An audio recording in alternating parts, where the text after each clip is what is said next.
unexpected meetings, and the unexpected aspects of human nature. It's the kind of thing I've always liked. My partner is a college student, and I was immediately enamored with her personality contrast. Mike is my name. I am a 30-year-old salesperson for a real estate firm. Like everyone you meet, I believe I'm fairly average. If I can brag about anything, it's that I seem to have a talent for selling. Since I joined, I've consistently topped the sales statistics, even though I'm not very motivated. In the office, I have a reputation for closing major deals. To be honest, I work at my job merely to make ends meet, and I'm not that excited about it. During my job search, I was already resolved to accept an offer from the first company I received, which just so happened to be this real estate firm. I can't really respond when they question me about my company's spirit, for that reason. I'm listening to my boss brag about his company pride while drinking some liquor that I don't even enjoy tonight.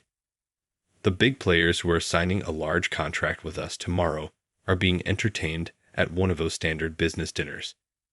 I was furious and thought, when we closed the transaction, why not just have a drink? I'm grinning on the surface, but I'm moaning within. I suppose you might say that's my unique talent. Hope all goes well tomorrow, my boss said as he led the client into a taxi, and I was exhausted. What a hassle it is that I now have to call a cab for my boss.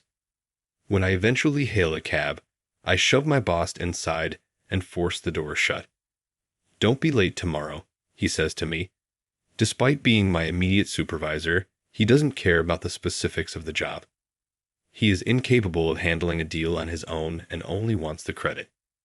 There will be many competitors attending tomorrow's presentation.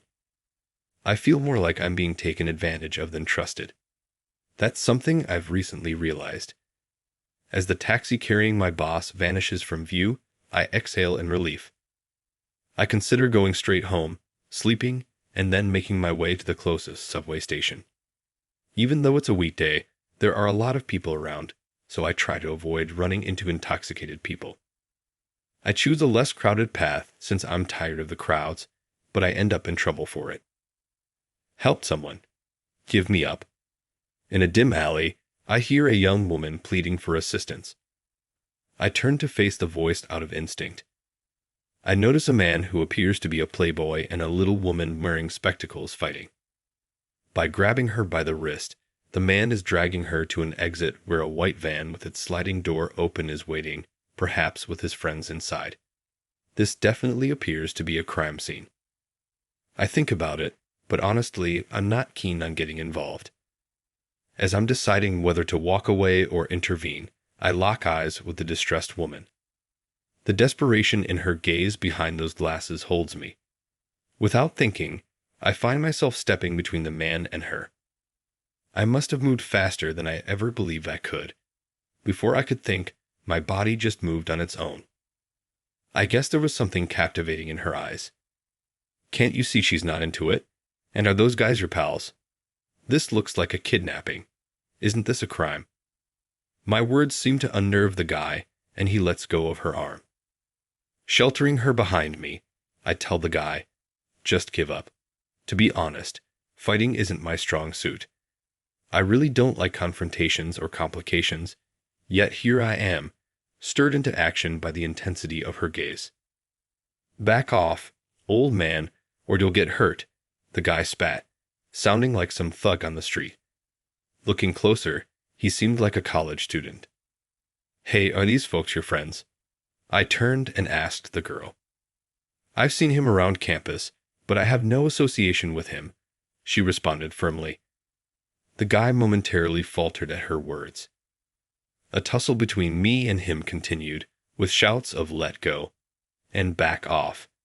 Soon, the distant sound of police sirens grew closer. Probably a passerby had seen the incident and called the police. Hearing the sirens, the guy clicked his tongue in annoyance.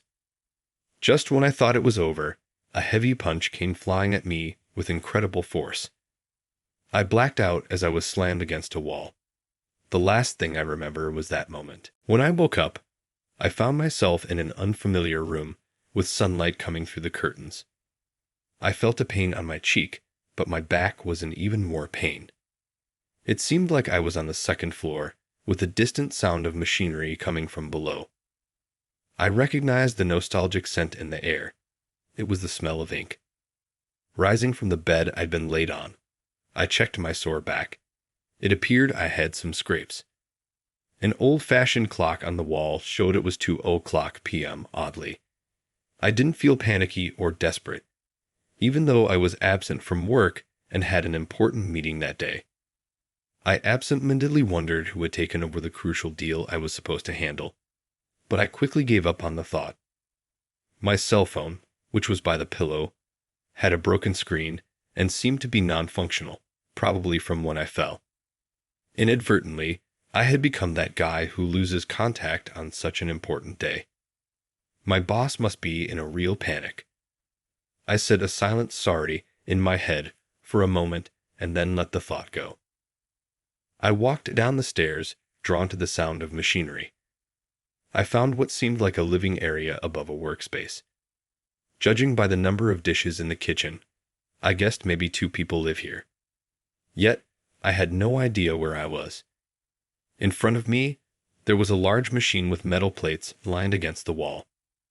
I then guessed it was an old-fashioned letterpress printing shop, something I'd seen in books. Beside the machine, a tall man wearing an apron made of sailcloth was working. "Excuse me," I spoke hesitantly. He looked up, recognizing me, and gave a warm smile. "Ah, you're awake. You had quite a night. How you tried to help Valerie, but ended up getting the worst of it," he remarked. He introduced himself as the older brother of Valerie, the college girl I had tried to help the previous night. Apparently, after I passed out, Valerie had dragged me to this place. That explained the scrapes on my back. He added with a slightly apologetic grin, "We probably should have called an ambulance." "Hey, can I borrow your phone? I need to call my office. I've missed work without notice." He casually tossed me his cell phone. The unlocked screen displayed a snapshot of him and Valerie laughing together. They seemed close. The response I got after calling my workplace was a series of angry shouts. At some point, I felt like this was something I couldn't handle on my own, so I switched to speakerphone, letting the guy hear. The man, who was a letterpress craftsman, introduced himself as Bob. To begin with, I was told to show up, and I replied yes, then hung up the call. Bob said, "That's impressive." Well, it was a big job, after all. "What kind of job allows you to get verbally abused? Doesn't make sense," he said, and then went back to his work. I did think he had a point. "So, you got fired." He operated the printing press handle with a loud clang. "Probably a demotion. It's such a pain." Regardless of arriving early at the office, the situation wouldn't get better. That thought made me reluctant to even go to work. After finishing his work, Bob invited me upstairs, saying, "Let's grab some lunch." "Hey, is that guy all right?" Still unconscious. Then, the college girl from last night, with plastic bags from a drugstore in both hands, kicked the entrance door open. She probably had to kick it since her hands were full, but she came in quite energetically. "Hey, welcome back. This guy here is either getting fired or demoted because of you." Bob said that with a smirk, and his sister Valerie looked pale and dropped the bag she was holding. Then she glared at me. I was taken aback by her intense stare and straightened up, staring back. "I got it. I'll take responsibility. I'll take care of you, don't worry." Valerie seemed to have a peculiar way of thinking. Bob was laughing his heart out. In the end, I reached the office just before closing time. As soon as I placed my bag on my desk, I was called into the boss's office. Inside, the supervisor, manager, and the CEO were all present. All of them frowned and glared at me. "Because of you, everything's been ruined. Do you realize the loss you've caused the company?" The CEO said in a restrained, angry voice. Both the manager and supervisor nodded in agreement. They probably didn't prepare or go through the documents that would have allowed them to handle the situation without me. They clearly wanted to put all the blame on me. Then the CEO handed me a transfer order. You're being transferred. I was being sent to a quiet branch office where only unimportant tasks are handled. Oh, never mind the transfer. Please accept this instead. I quickly pulled out my resignation letter, which I had kept in my suit's inner pocket, and handed it to the CEO. It was something I had written at that printing shop. The CEO and the manager's faces turned pale when they saw it. There was a commotion in the sales department as their top salesman, me, said he would quit. It seems they planned to demote me temporarily and bring me back to headquarters once everything settled. My sudden decision to quit left them scrambling. Well then, I'll be going. Thank you for everything. As I bowed slightly and tried to leave the CEO's office, the CEO shouted, "Hold him back." The supervisor rushed to grab my arm, leading to a minor scuffle. I was getting really fed up. During the struggle, a small message card fell from my pocket. It was made at the printing shop. As they taught me about the printing process, they made a business card-sized message card for me, embossed with the unique impression of letterpress printing. It read, "I'll take responsibility. Valerie." Looking at the card, a smile crept on my face. What do you plan on doing after leaving the company? You think other companies will match your current salary? At the CEO's angered voice, I turned back and gave a bright smile. The sight of my smile left the CEO slightly taken aback. I think I've secured a permanent job, so on good. I felt incredibly refreshed as I stepped out of the boss's office with those words. The next day, I visited the Taggart Letterpress Printing, owned by those siblings. Please take responsibility, I declared. Valerie, rushing out from the back of the workshop, greeted me with a salute, saying, "Understood." Bob seemed a bit hesitant, but he hired me as a part-timer, and soon I officially joined the printing crew. Bob had an artisan spirit and was a bit quirky, yet he's a good guy. You can tell he really cares about his sister Valerie. Valerie is an unusually conservative college girl for these days. She doesn't wear makeup and has thick glasses, giving her a plain look. But as I worked with her, she surprised me once. When ink splattered on her glasses and she couldn't see, we all laughed at her. But when she took off her glasses, I was astonished. Her beautiful almond-shaped eyes were a bright hazel, framed by long lashes. Do you really have to laugh that much? She pouted, her cheeks turning peachy. She looked simply delightful. Lost in admiration, Bob whispered to me, "She's a beauty, isn't she?" Without realizing, I nodded in agreement, and then felt a strong thud on my back. All the folks in our family are stingy, he joked, smirking. I couldn't help but feel a bit embarrassed. It felt embarrassing, especially since my gaze toward Valerie had clearly changed since she took off her glasses. It was obvious he had noticed, and it was embarrassing. Then an incident made me realize the truth of Bob's words. In the evening, Valerie returned from college, holding large paper bags in both hands. "It's my Halloween costume for a college event," she said. When she returned after changing in her room, I was stunned. Is it weird?" she asked. There she stood, wearing a mini bright red Chinese dress. Her usually hidden legs caught my attention. "Oh, are you interested in outfits like this?" I was about to respond but felt a pain at the back of my head. Turning around, I found Bob holding a rolled-up magazine, the likely culprit of my sudden headache. "Valerie, it doesn't suit you much. Let's buy another one together," later Bob said, shielding my eyes and speaking gently to his sister.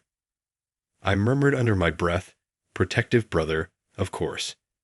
The next moment, I felt another thud on my head. "All right, sorry. I didn't mean to show something so awkward." Valerie, blushing furiously, dashed to her room. Deep down, I wished I could have seen more. "You're a fast learner, aren't you?" Mike Valerie commented as we both sat at the workbench, refining imported zinc plates. I'd often find myself admiring her hands even during work. Her delicate fingers meticulously working on the plates looked almost sacred and beautiful. If she didn't wear her glasses, many more would notice her charm. I've always been good with my hands. Even now, Valerie says. I'll take responsibility with such sincerity. Bob would just laugh, and at first, I didn't take her seriously. But as the days went by, I realized something. She genuinely wanted to take responsibility. She's sincere, a bit clumsy, and slightly out of touch with the world. But all these traits made me fall for her without even realizing it. One day, as the three of us were having lunch as usual, there was a feature on historical buildings in downtown New York on TV. I have a passion for historic buildings, and my only hobby on my days off is walking around to see them.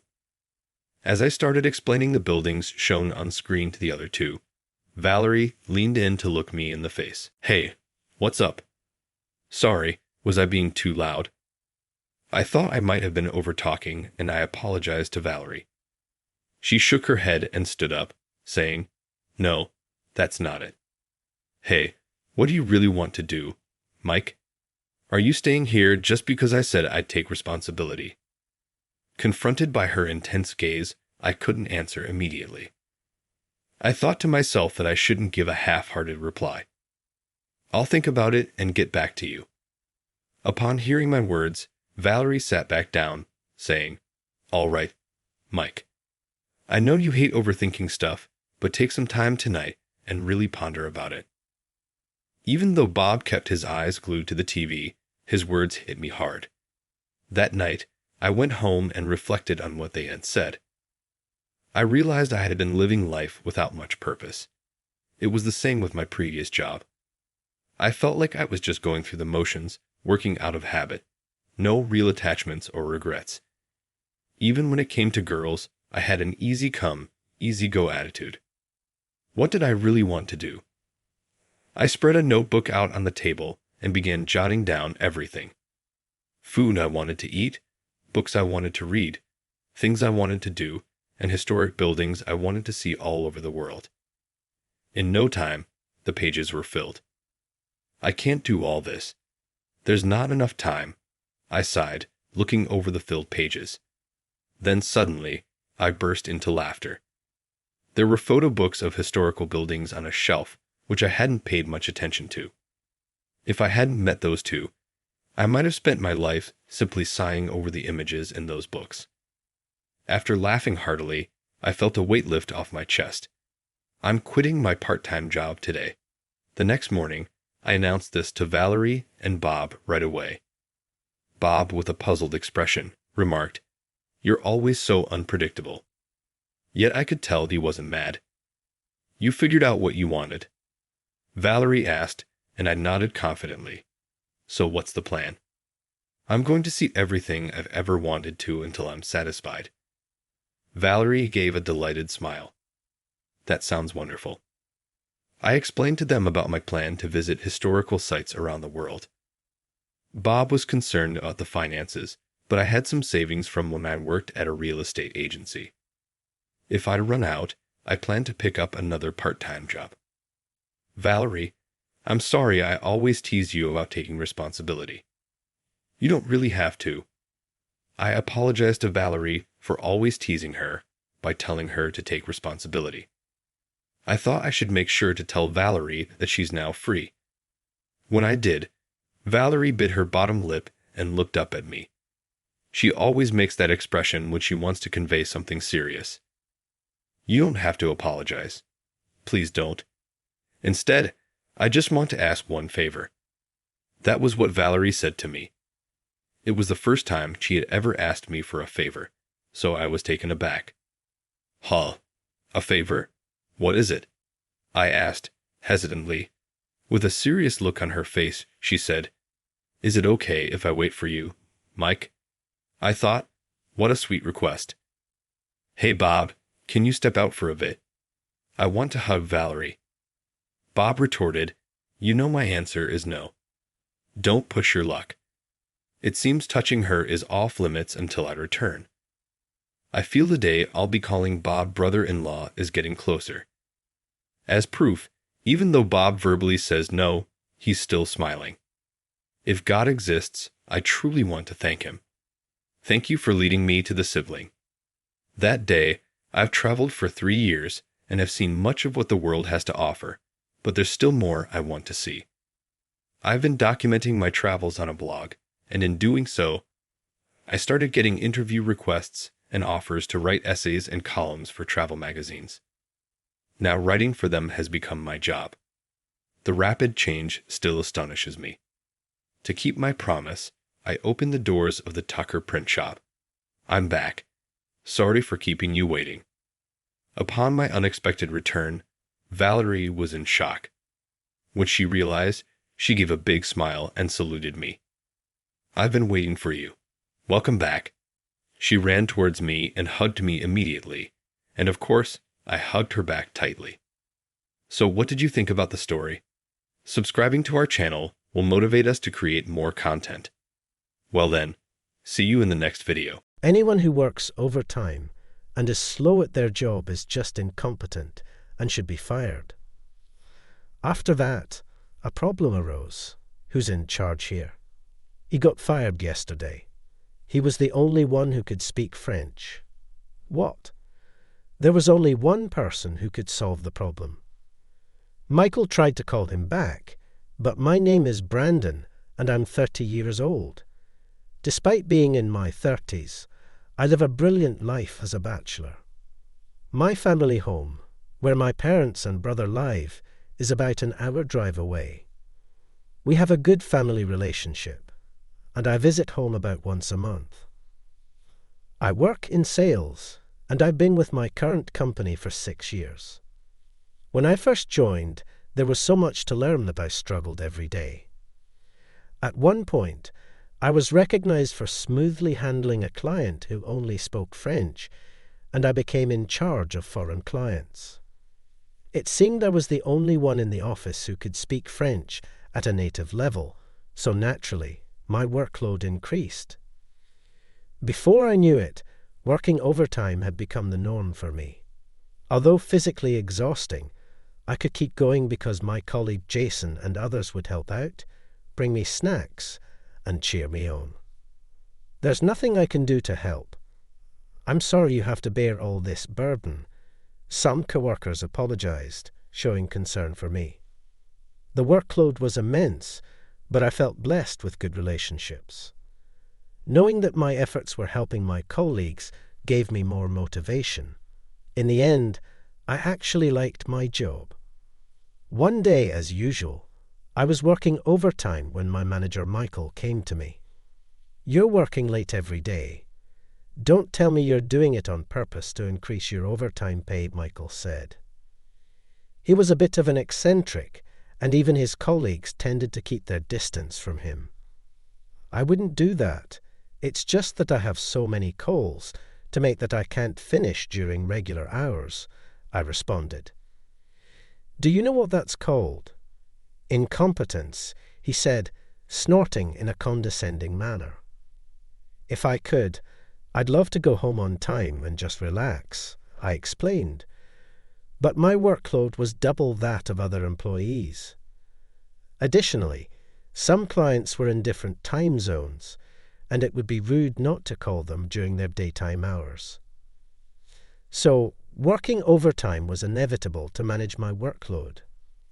"I'm sorry, but to avoid causing trouble to other employees' work, please let me continue a bit longer," I apologized politely. Michael left with a click of his tongue. I wondered what Michael was doing so late, but then remembered I was in the middle of work and resumed.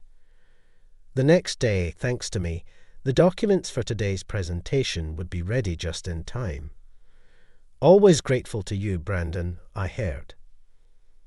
"I heard that the presentation you did the other day went well. Great job. Other employees would thank me like this every day. Just hearing words of thanks and praise made all the hard work feel worthwhile."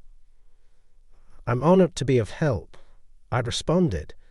With such positive feedback, I was able to start my workday with great motivation. Then you should leave on time once in a while. I know you have a lot of work, but remember that taking breaks is also part of the job, Jason advised. Heeding his advice, I decided to leave early for once. Thinking of going home early, I sent a text message to my parents. "Can I come over today? I'm getting off work on time for a change." The reply came quicker than expected. "Of course. It's been a while, so I'll cook your favorite dishes and wait for you." Thinking of having a delicious meal instead of a ready-made one tonight made me even more motivated, and I was able to focus more than usual on my work. I thought I had done enough to not trouble anyone, and when I looked at the clock, it was just past the regular closing time.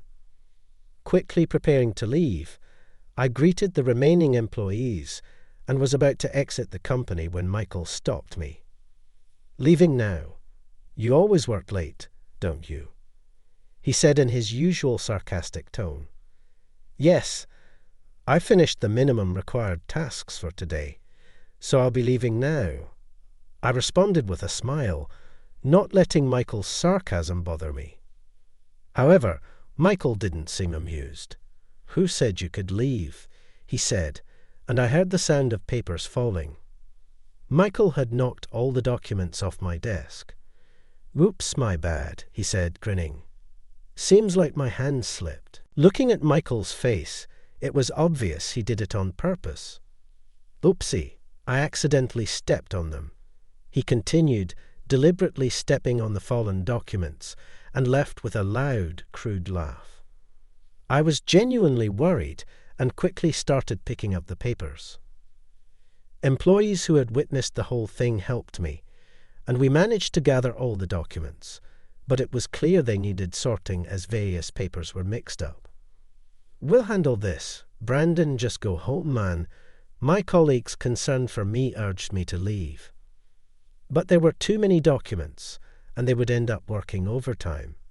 "Thanks, but I'm fine." "I'll do it and go home. You all have other work, right?" I said with a smile. They insisted on helping, and thanks to them, we finished much faster than expected.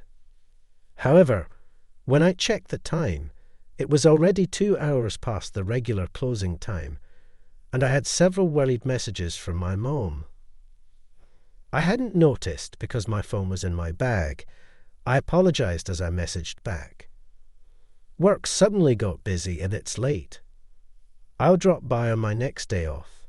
I'm really sorry, especially after you prepared dinner." I sighed with regret as I messaged back. "It's okay, as long as you're safe. I was worried something had happened." "Come by any time," my mom replied. Reading my mom's reply, I felt a bit calmer and headed home. After the overtime incident, Michael seemed to have targeted me, and his childish harassment continued for a while. I was ordered to redo documents for being unclear, and was the only one not receiving company emails.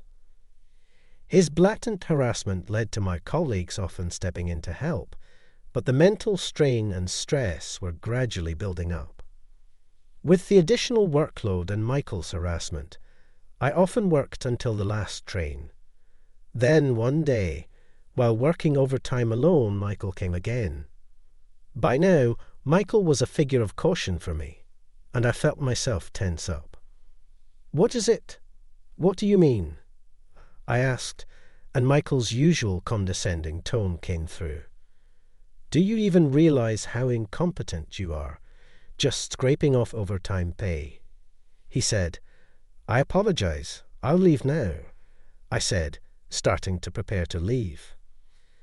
"No, there's no need for you to come back," Michael said with a laugh.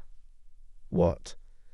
Anyone who stays late and is slow at their job is just incompetent and shall be fired." Suddenly confronted with this, I stood there unable to grasp the meaning of Michael's words. "What do you mean?" I managed to speak, my voice strained, and Michael laughed as if pleased. I mean, incompetence is a nuisance. You don't have to come back, you're fired. Don't make me say it again. Michael left the company with a loud, unpleasant laugh. I'm fired. I muttered to myself, left alone. After sitting dazed in the office for a while, I realized I had missed the last train and had to take a taxi home. As I looked out of the car window, I thought about the tasks I had to do tomorrow. I need to prepare the contract for ABC Corporation and the presentation documents too. I have to stay late tomorrow, so I can't miss the last train. Is it an occupational habit? Without realizing, I started organizing my tasks for the next day in my head. Then it hit me. Oh, that's right. I got fired. I muttered, looking at the moon. The taxi driver asked me to repeat. It's nothing, I replied with a forced smile and got out of the taxi at my house. I was so drained that I just collapsed onto my bed as soon as I got home. I was so mentally exhausted that, unusually, I woke up before my alarm clock went off.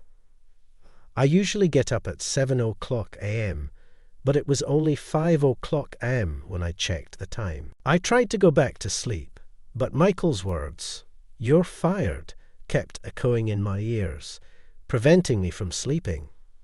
I knew I had to start looking for a new job, but it wasn't easy to just move on, so I just lay there under the covers. As time passed, how much time had passed?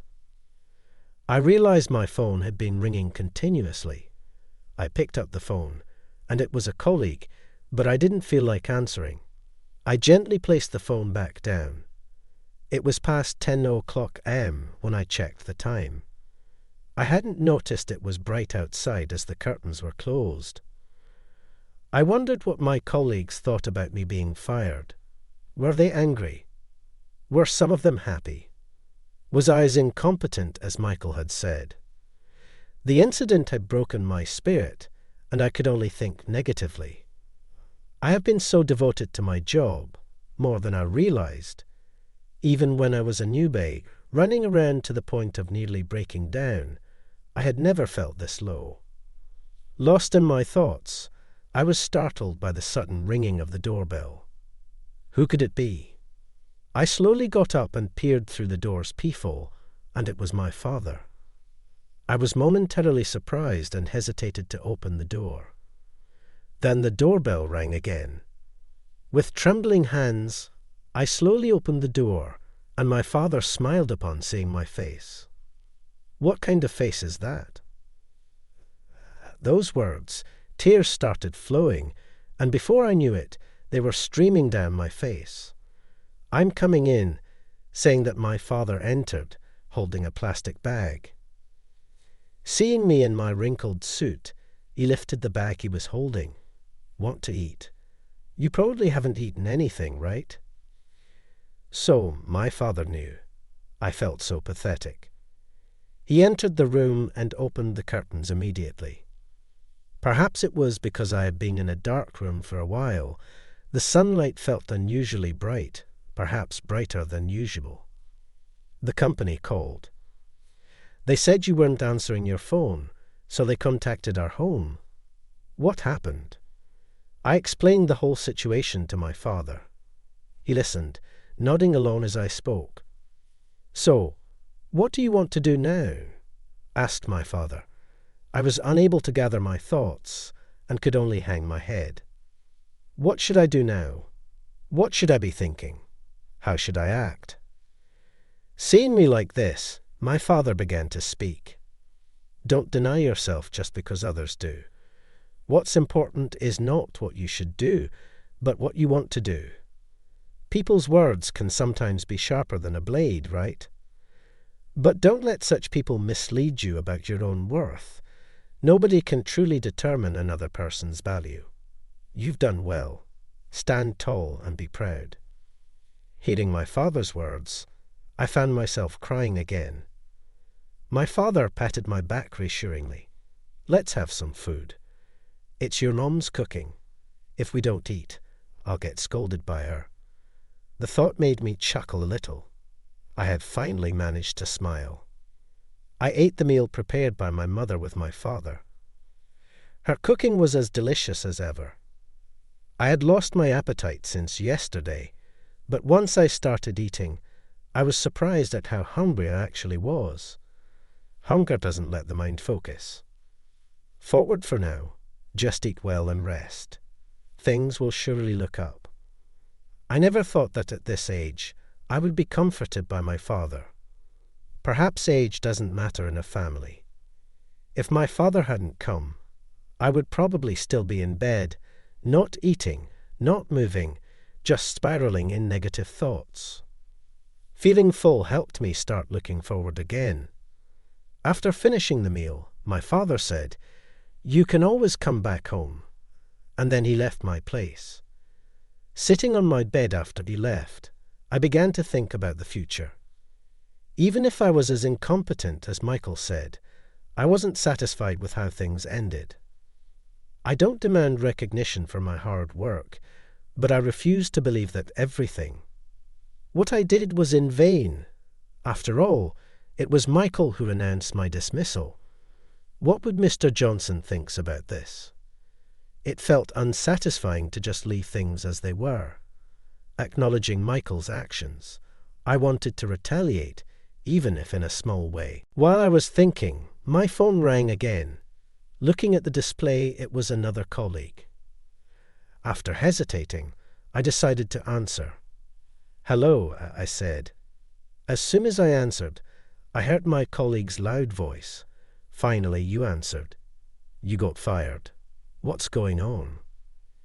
Exactly what I wanted to know. I told my colleague about last night's incident with Michael. "What? That's crazy, Michael." "You should have talked back." My colleague responded, strangely indignant on my behalf. It was a bit amusing and touching to see him angry at me. I asked my colleague about what happened at the office today and how the employees were reacting. His story wandered a bit, but the gist of it was this. In the morning assembly, a few employees noticed my absence and were discussing contacting me when Michael overheard and laughed, saying I was fired. When asked why, he refused to say, citing it as personal information. What kind of personal information is that? My colleagues and superiors, suspecting unfair dismissal due to Michael's involvement, planned to consult Mr. Johnson, but he was on a business trip. They decided to speak with Mr. Johnson as soon as he returned from his trip, but many were concerned about me and had tried calling. "I was about to go to your house if you didn't respond even by tomorrow," my colleague said. Hearing the story, I realized again how fortunate I was with my workplace relationships. "Thank you. I'm glad to hear it," I said. As I said this, my colleague panicked, misunderstanding my tone. "What's with that ominous remark? You're not thinking of doing something drastic, are you?" I couldn't help but laugh at his words. It's not funny. Seriously, what are you going to do now? Right, what am I going to do regarding my dismissal? I need to understand the company's stance, so talking to Mr. Johnson is essential. But I didn't want to let Michael have the last word. While thinking, something occurred to me. What's happening with my work? Yesterday, I left work without finishing my tasks. There were documents I was supposed to use. Today, I feel irresponsible, but I'm curious to know what happened. Well, actually, I wanted to talk to you about that too. The documents we were supposed to use today, you had mostly prepared them, right? My colleague asked. All that was left was a detailed part of the contract translation into French. Other employees were trying to complete it, but then Michael suddenly said, "I'll do it." Hearing this, I was surprised. Michael was known for pushing work onto others, but never doing it himself. So Michael ended up doing it. It was finished just in time, and we hastily sent it to the client by email. But remember that time when Michael did a translation, and it was a mess? We were also worried. Previously, Michael had claimed, "I can handle French," and prepared a contract in French, but it resulted in a complaint from the client. This was before I joined the team, so I hadn't seen it myself, but long-standing employees told me it was a big issue. And that worry became a reality.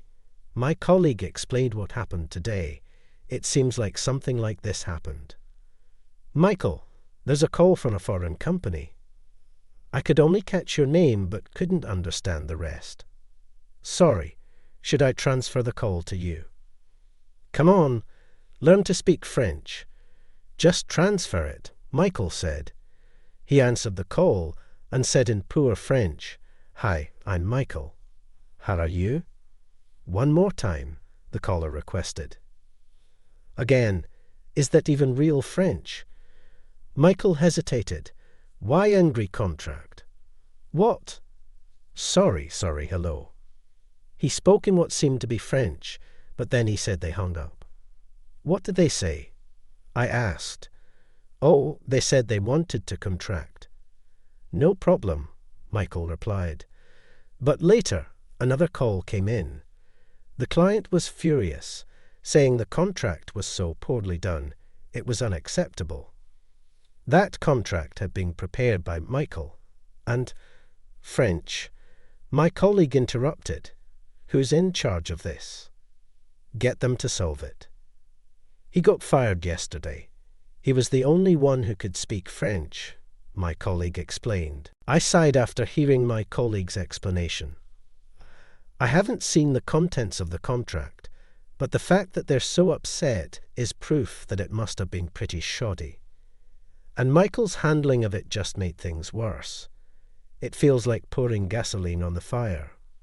It must have been tough. "I'm sorry," my colleague said. "It was my job," I replied. I couldn't think of anything else to say. I wondered if there was anything I could do, but then I remembered I was no longer in a position to be involved. I realized my dismissal was causing trouble for my colleagues. I was plagued with guilt. "It's not your fault, Brandon. Your workload was already too much. It's our responsibility too for not being able to support you. Actually, is it Michael to blame?" I felt comforted by my colleague's words and found myself wanting to return to the company. "Even if I decide to leave, I still want to talk to Mr. Johnson," I said. According to my colleague, Mr. Johnson would be back from his trip in 2 days. I decided to prepare what I would discuss with him.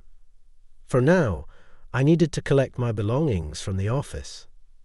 So I informed my colleague that I would be coming by tomorrow. He said he would let the supervisor know, and we ended the call. The next day, I went to the company to get my things. Despite being familiar with the route from years of commuting, I felt nervous. Today, when I arrived at the company, my colleagues gathered around, showing their concern for me. "I'm sorry I couldn't be of help," Jason said, looking frustrated. I told him that it wasn't his fault and assured my colleagues that I was fine. When I mentioned I came to collect my belongings, their expressions turned complex. They seriously considered if there was any way for me to return, showing that they valued my presence. While talking, Michael approached and looked displeased upon seeing me. "Why are you here?" "This area is restricted to authorized personnel only," Michael said. "I just came to collect my belongings that I left here." "I'll be leaving soon," I replied. As I headed towards my desk, Michael loudly called out from behind, "Good timing. Take responsibility for your work before you leave." I turned around at that line. Could he be trying to pin yesterday's incident on me? "What do you mean?" I asked. As I asked, Michael smirked. "Your half-finished contract caused an uproar with a foreign client." "Take responsibility," Michael said, oblivious to the appalled expressions around him. He continued to blame me, and I wondered how far he would go to cause trouble, just as my anger was reaching its limit, enough already, A familiar voice spoke, and I turned to see Mr. Johnson standing there. Mr. Johnson, the employees were also surprised to see him. He was supposed to return from his business trip tomorrow. Michael visibly panicked at Mr. Johnson's appearance. "Mr. Johnson, you were scheduled to return tomorrow." Watching Michael speak with agitation, Mr. Johnson sighed. "I came back early after hearing about the trouble. So what's all this commotion about?" Mr. Johnson's anger was evident to everyone. Understandably, the employees fell silent, making the office quiet. Even though I was fired, I had wanted to talk to Mr. Johnson. I thought this might be the perfect opportunity, but it didn't seem like the right time to speak up. Shouldn't the commotion be explained and guidance sought? But perhaps as someone who's been fired, it wasn't my place to say anything. Amid a loud ticking of the clock, Mr. Johnson spoke again. "What's this commotion about?" "Tell me, Michael." Michael became even more unsettled when he was called out by name. However, with a slice of smoke, as if having thought of something, Michael began to explain to Mr. Johnson. "This guy here, he made a sloppy contract that led to a complaint from a foreign client. I was just lecturing him about it. He always works late, and I thought maybe he was doing it on purpose to increase his overtime pay. So I fired him yesterday. I told him to take responsibility for this mess before he quits." Michael presented himself as if he were doing the right thing. I felt a renewed contempt for him, realizing once again how self-centered he was. Although I didn't want to be attacked by Mr. Johnson, it might be an opportunity to explain my side. If he didn't believe me, it could be a valid reason for leaving. Just as I was about to take a gamble and speak up, Mr. Johnson intervened. "Is that so? Then, Brandon, come to my office." Suddenly, I was filled with tension, but this gave me an opportunity to have a private conversation with Mr. Johnson. Looking at Mr. Johnson, his face was no longer stern, but had a gentle smile. "Yes, I left my belongings on the desk and followed Mr. Johnson into his office. It serves him right. This will save me." Upon entering the president's office, Mr. Johnson opened the window. A silent pressure weighed in the air, creating an atmosphere that made it difficult for me to speak. I waited for Mr. Johnson to say something first. I wondered if I was going to be reprimanded, bombarded with questions, or possibly even faced with discussions about damages or compensation. It's a story from about 20 years ago, before this company was founded. Back then, I worked at a regular corporation. I exclaimed, surprised by the unexpected start of his story. Seeing Mr. Johnson's face, it was no longer the intimidating look from before, but a gentle smile. "I was about your age back then. I was struggling with work, no matter how hard I tried, disliked by my boss, and on the verge of giving up. That's when a senior colleague told me, 'Don't let anyone else's disapproval bring you down. You're doing great. Stand tall and be proud.' I was struck by Mr. Johnson's words. They sounded so familiar. 'Those words,' I murmured. Mr. Johnson laughed heartily. 'How's your dad doing?' I was stunned. Could it be that Mr. Johnson and my father know each other? I had never heard about this. I was so surprised that I couldn't speak, but Mr. Johnson continued, 'Your father's words inspired me to persevere and eventually establish this company. In a way, he's my benefactor. When you joined the company, your father contacted me, asking me to look after his son. I didn't reveal our connection to prevent you from becoming complacent or feeling pressured. I hope you understand.' Before I knew it, Mr. Johnson's kind words had eased my tension, and I felt a sense of happiness. I realized I had been watching over all this time. 'Yes, thank you so much.' As I said that, Mr. Johnson gave me a warm smile. About the recent matter, I reviewed the documents and contract you sent to the client. On my way back to the office, it was clearly made by someone else, so I know you weren't the cause. And about Michael firing you, I won't let that happen. If you're willing, I want you to continue working with us. What do you say? It seemed like Mr. Johnson had seen right through what I wanted to discuss. I respected the insight of someone at the top of the company. Of course, please let me keep working here. Maybe I'm simple-minded. Feeling relieved brought back my confidence. I was truly happy to continue working here. That's a good response. I apologize for making you feel anxious and uncomfortable. It was not my intention, Mr. Johnson apologized. I was flustered and surprised. It wasn't Mr. Johnson's fault. I knew that and had no complaints against him. I never wanted you to apologize. Sorry. I apologized reflexively, and Mr. Johnson chuckled. Why are you apologizing? You haven't done anything wrong. I've heard about your good work. I want you here, not because of my debt to your father, but because you're a capable employee. Please understand. I learned how much being acknowledged can bring happiness and confidence. My eyes welled up with tears, perhaps because of the emotional strain. Mr. Johnson said I could leave, and I exited his office. When I stepped out, all eyes were on me. It seemed I had caused quite a worry. I smiled and gave a thumbs up, and my colleagues cheered with joy. A coworker patted my shoulder, saying they were glad for me. My tears were slightly visible, and when they teased me about crying, I retorted that I wasn't. I was smiling. When suddenly I heard yelling. No way. Amidst the excitement, Michael stood with wide eyes and an angry expression. How is this possible? Are you staying? What about your responsibility in the overtime pay?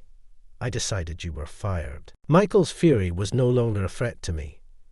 Ignoring him felt easier as I chatted with my colleagues. His anger intensified as he marched towards me. Don't ignore me. I'm the department head. We don't need someone like you. Get out now. Oh my, this isn't very calm. Mr. Johnson emerged from his office, hearing Michael's shouts. Michael demanded an explanation from him. What's going on? What about his responsibility for the client incident? You haven't reversed his firing, have you? Michael continued to shout angrily at Mr. Johnson. We all watched, more nervous than him. You don't have the authority to fire an employee, and wasn't it you who messed up the contract? Mr. Johnson spoke calmly, halting Michael's momentum. Silent and head down, Michael began to tremble. I don't understand what you mean. I didn't do anything. I'm not involved, still trying to deny it. At this point, his audacity was impressive, but not enviable. He desperately didn't want to admit his fault. As Michael denied it, I wondered what Mr. Johnson would say. Then, surprisingly, another employee spoke up. That contract was made by Michael. I'm sure, to my surprise, one of the employees started to testify, leading the way. Other employees also started testifying. I heard Michael ordering the contract to be sent by email. I heard Michael trying to communicate with the client in French, which he couldn't speak properly. I heard it too. It was clear from the conversation that it wasn't going well at all. Michael was taken aback by the successive employee testimonies, but when he shouted, "Shut up!" everyone fell silent. It was remarkable how much disdain he had garnered as a professional, and it was questionable how someone like him could be a department head. I felt a newfound closeness to Mr. Johnson, and considered asking him about it later. Michael, why don't you just accept it gracefully? You're making a bad situation worse. As I said this, Michael turned beet red with anger. It was nothing but a tantrum, and he kept insisting he was not at fault. But Mr. Johnson put an end to this blame-shifting plan. However, we have surveyed footage and computer data history that clearly show your involvement. So, no matter what you say, you're fired. Struck by the final blow, he fell silent and froze for a moment. And then Michael crumbled to his knees. Finally, he was quiet. He muttered in a low voice, sweating profusely. This wasn't supposed to happen. You'll receive a formal notice later. Go home for today. Eventually, Michael gathered his things and left dejectedly. Thus, the matter was concluded. Afterwards, Michael was fired. It turned out Michael was a distant relative of Mr. Johnson, and Mr. Johnson had been asked to look after him because Michael couldn't hold down a job. Michael had been taking credit for others' work and got promoted to department head. Mr. Johnson admitted it was his responsibility for not seeing through it and expressed his need for self-reflection. Losing his job, Michael entered a self-destructive phase and resorted to gambling. Soon, he couldn't pay his rent and was evicted. In a panic, he found a job with a dormitory, but the shared bathroom and thin walls, with complaints about any noise, made it tough. As for me, I returned to work the next day. My colleague's welcome back gift was a pile of work, just as I expected. But now, I am happy to be busy again. When I was getting into the swing of things, Mr. Johnson came by and limited my overtime to 3 days a week. When I asked why, it seemed that my father had expressed concern, asking, "Aren't you making him work too much overtime?" I was a bit dismayed to have my father involved at this age, but I knew he was concerned about me. With reduced overtime, I started visiting my parents more often. My mother and brother, worried about the recent events, treated me as if nothing had happened, which I greatly appreciated.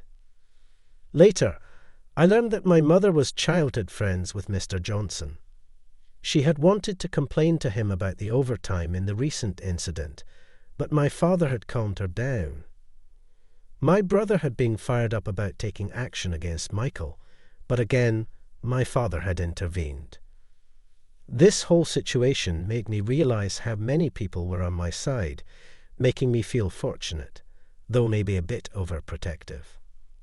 Later on, I became the training supervisor for a newly hired female employee, which led to starting a relationship.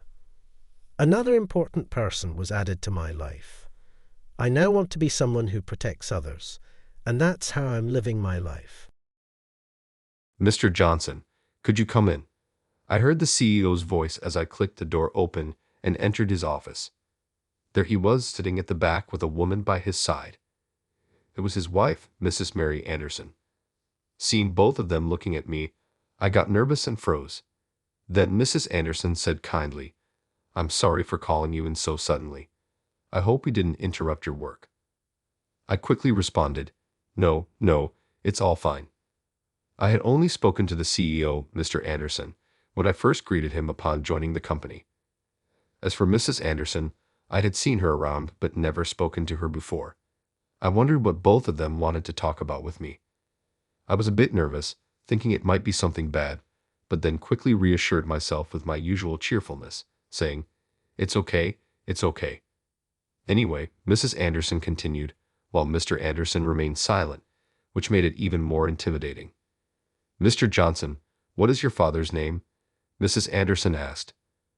My father's name? I was surprised. It's quite rare to be asked about your father's name at work, especially being called to the CEO's office for it. Is there something with my father? I blurted out, somewhat panicked. Then Mr. Anderson, who had been silent, started laughing. "Mary, you're not asking it right. Look how surprised Mr. Johnson is." Embarrassed, Mrs. Anderson looked down a bit and said, "I'm sorry. No, it's not like that. Your first name is Mike, right?" "Yes, my first name is Mike and my father's name is George," I answered her question. Then Mrs. Anderson exclaimed, "Oh, I knew it." And then a shocking truth was about to be revealed. "My name is Mike Johnson, a 29-year-old who loves living freely. To be precise, I loved freedom in the past, but now my thoughts have completely changed.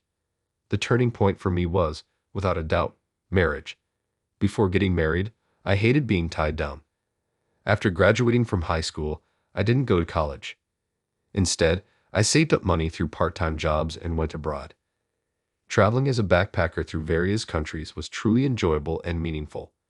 It helped me break free from the social mindset that I felt constrained by. However, I had a fateful encounter in one country. It happened when I was touring Thailand alone. After eating at a street stall one afternoon, I suddenly felt a sharp pain in my stomach and had to sit down on the side of the road.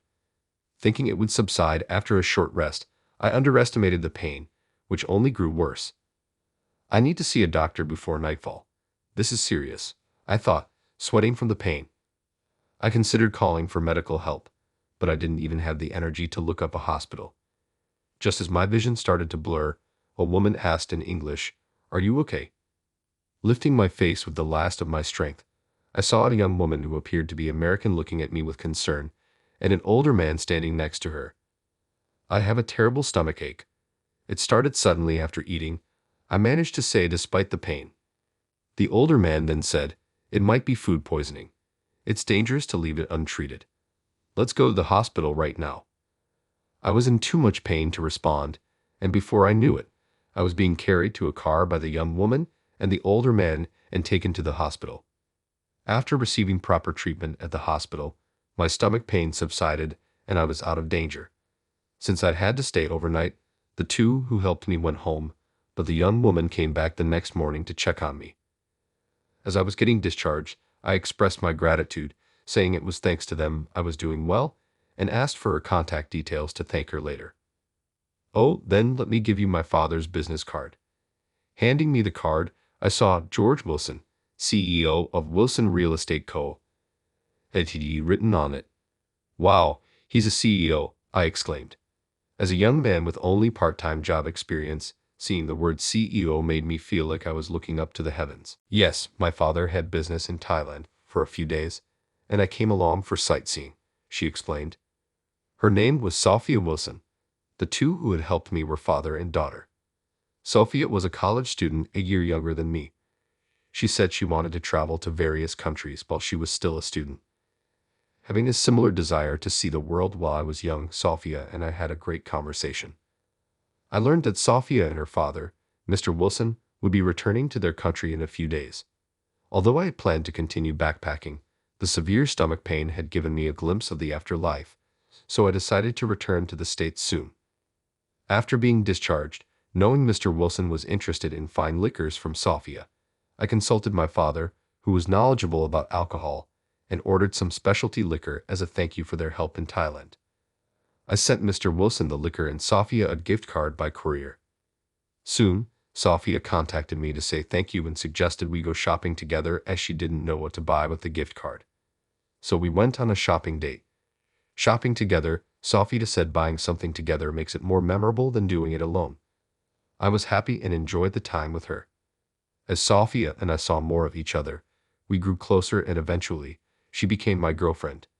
Not only did Mr. Wilson appreciate the liquor gift, but he also took a liking to me, and with parental approval, Sophia and I began dating and later got married.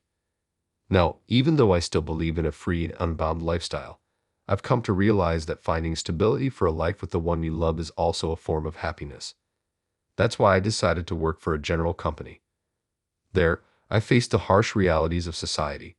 I wanted to work for a well-known company with a good salary for Sophia's sake, but that was a high bar for someone like me with only a high school diploma. Sophia's father, Mr. Wilson, offered me a job at Wilson Real Estate, hoping I would eventually help PR the company.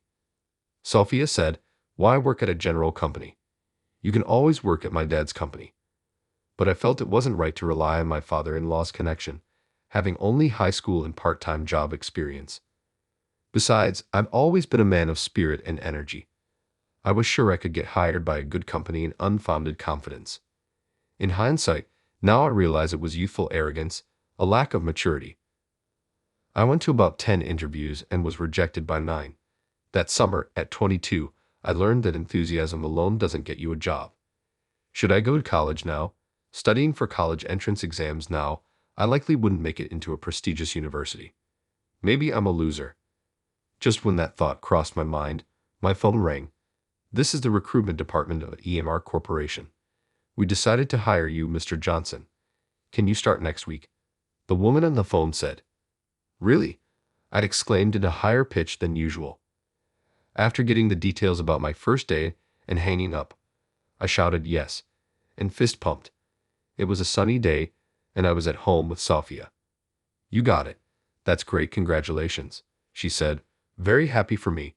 Though she might have preferred me working at Wilson Real Estate, her support for what I wanted to do made me happy. Thank you, Sophia. In the next week, my life as an office worker began. On my first day, I wore an unfamiliar suit and tie carrying a business bag. As one of the many office workers and students heading to the city center on a packed train, I managed to make it to the nearest station. After getting off the train and straightening my crumpled jacket, I walked about 10 minutes from the station to my company's entrance. Heading to the corner room on the second floor as instructed, an employee came and explained what I'd be doing that day. Since it was my first day, I spent the morning watching training videos and the afternoon greeting my department and receiving brief job instructions. Nice to meet you all. I'm Mike Johnson. Looking forward to working with you. I greeted everyone energetically. At my new workplace, everyone seemed nice, which was a relief. I had a reasonably good start and ended my first day as a company employee on a happy note. The company I joined, ENR Corporation, specializes in managing and maintaining office buildings. The company was founded by Mr. John Anderson and had about 50 employees. His wife, Mrs. Mary Anderson, was working as both the secretary and in charge of accounting. Everyone at the company unanimously said, "Our company has good interpersonal relationships." This was my first time working as an office worker, though I had many part-time jobs in the past where the workplace environment was tense due to human relations. However, this company had a family-like atmosphere where everyone worked lively. Even with my limited experience, I understood that such an environment is rare and fortunate. The company that hired me, a high school graduate, was a godsend. I wanted to cherish this opportunity. At ENR Corporation, I enjoyed a fulfilling company life. I accompanied seniors on business deals to learn about sales talk and even tried my hand at developing new business contacts. Every day was fresh and exciting. My previous part-time experiences involved mostly physical labor, like moving goods and sorting in warehouses, so using my brain more was tiring. But these were skills I wanted to learn, and I was happy to have the opportunity. About 3 months after joining, one day after finishing work and returning home, I stretched my arms towards the ceiling and told my wife, Sophia, "I'm tired, but it was a fulfilling day." Sophia then asked me, "Tired, huh? Do you enjoy your work?" I replied, "Yeah, there's still a lot I'm not used to, but it's all a learning process, and I find it rewarding." "Right, that's good," Sophia replied, but her expression seemed somewhat lacking in energy. "What's wrong, Sophia?" I asked. Then, with slight hesitation, Sophia said, "Well, it's just," she seemed to have something on her mind but was holding back, so I encouraged her. "I want you to tell me whatever you're thinking." "Actually, it seems like my brother has no intention of coming back. Dad is really getting angry about it," Sophia said. Sophia has an older brother who's 4 years her senior. He was supposedly going to take over their father's company, Wilson Real Estate, but that seemed like a vague plan. Mr. Wilson, her father, believed that his son would take over, but her brother Steve seemed uncertain and had not returned since going abroad for study. Originally, after graduating from college, he helped at his father's company. But during his second year of work, he said he was going for a short-term language study in Germany. The plan was for half a year, but he didn't come back even after 1 year, then 2. Communication was barely maintained through email with slow replies, causing worry for the family. Just yesterday, Sophia continued, "Dad told my brother, enough is enough. Come back to the U.S. What about the company succession?" But my brother replied, "I'm not coming back yet," and that really angered Dad. I could picture Mr. Wilson's angry, grief-stricken face in my mind. Normally, he's a gentle person, but I could sympathize with his frustration. If his only son, who he wanted to take over the company, was being evasive. At the same time, I could empathize with his son's desire to live overseas rather than spending his life working at an American company. Isn't it natural to want to live a life without regrets? As I listened to Safie's story, sipping on a cold beer from the fridge, her next words took me by surprise, and I almost spat out my drink. "So, Dad is saying he wants you, Mike, to be his successor," she said. I blurted out in shock, "What?" I was just a high school graduate who had been wandering abroad as a backpacker. Safie's brother was a capable elite, a graduate from a prestigious university. He was a far more suitable candidate than me. I was just fortunate to marry Safia. I wasn't competent enough to take over her father's significant company. It was beyond being flattered. No, that's not happening," I told Safia. Then Safia said, "That's a terrible way to put it. Do you dislike my father's company that much?" "Forget it." She looked sad and then locked herself in her room. "That's not what I meant at all. It was our first fight." I rushed to her room to explain and clear up the misunderstanding. I didn't dislike Mr. Wilson's company, nor was I disinterested. In fact, being offered the chance to lead such a prestigious company was an opportunity and a blessing. But the feeling that I'm not up for it was strong, and just because Mr. Wilson was upset with his son, it didn't feel right to me to step in. After explaining this to Safia, she understood, and we made up. A year and a half had passed since I joined DNR Corporation. I had become quite accustomed to the job, securing new contracts and closing major deals. A senior who trained me as a new employee said, "Mr. Wilson himself praised your remarkable growth," which made me really happy. I seemed to be well suited for this job, and my daily efforts were paying off. One day, I had an external meeting in the morning and in the afternoon.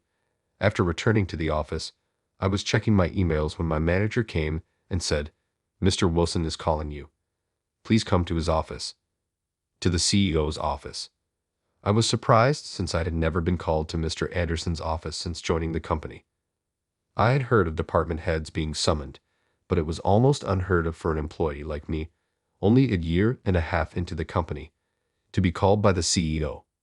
Logging out of my computer, I nervously headed to Mr. Anderson's office and timidly entered, saying, "This is Johnson.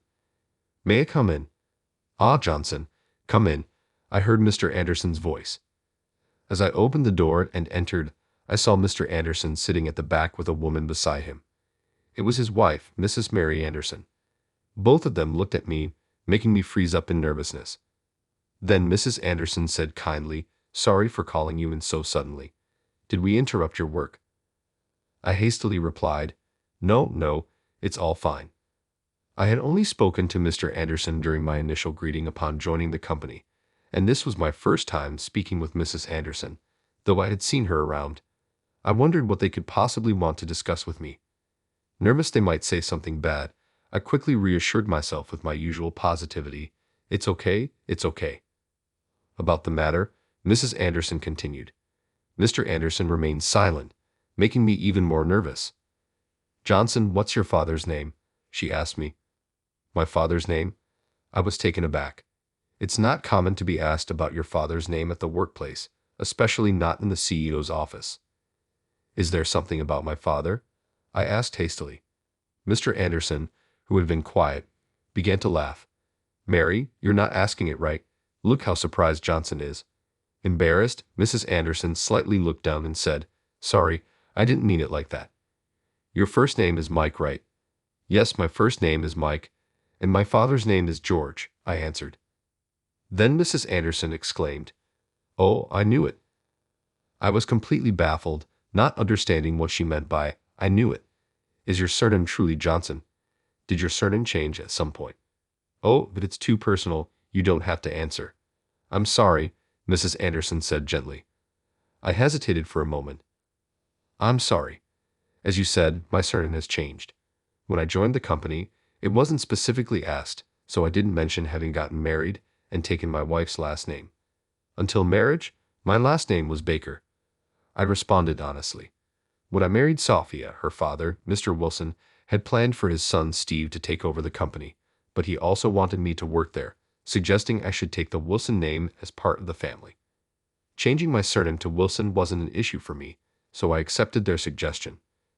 However, I kept my background secret upon joining MR Corporation because I was known as a relative of Wilson Real Estate, which operates in a similar industry.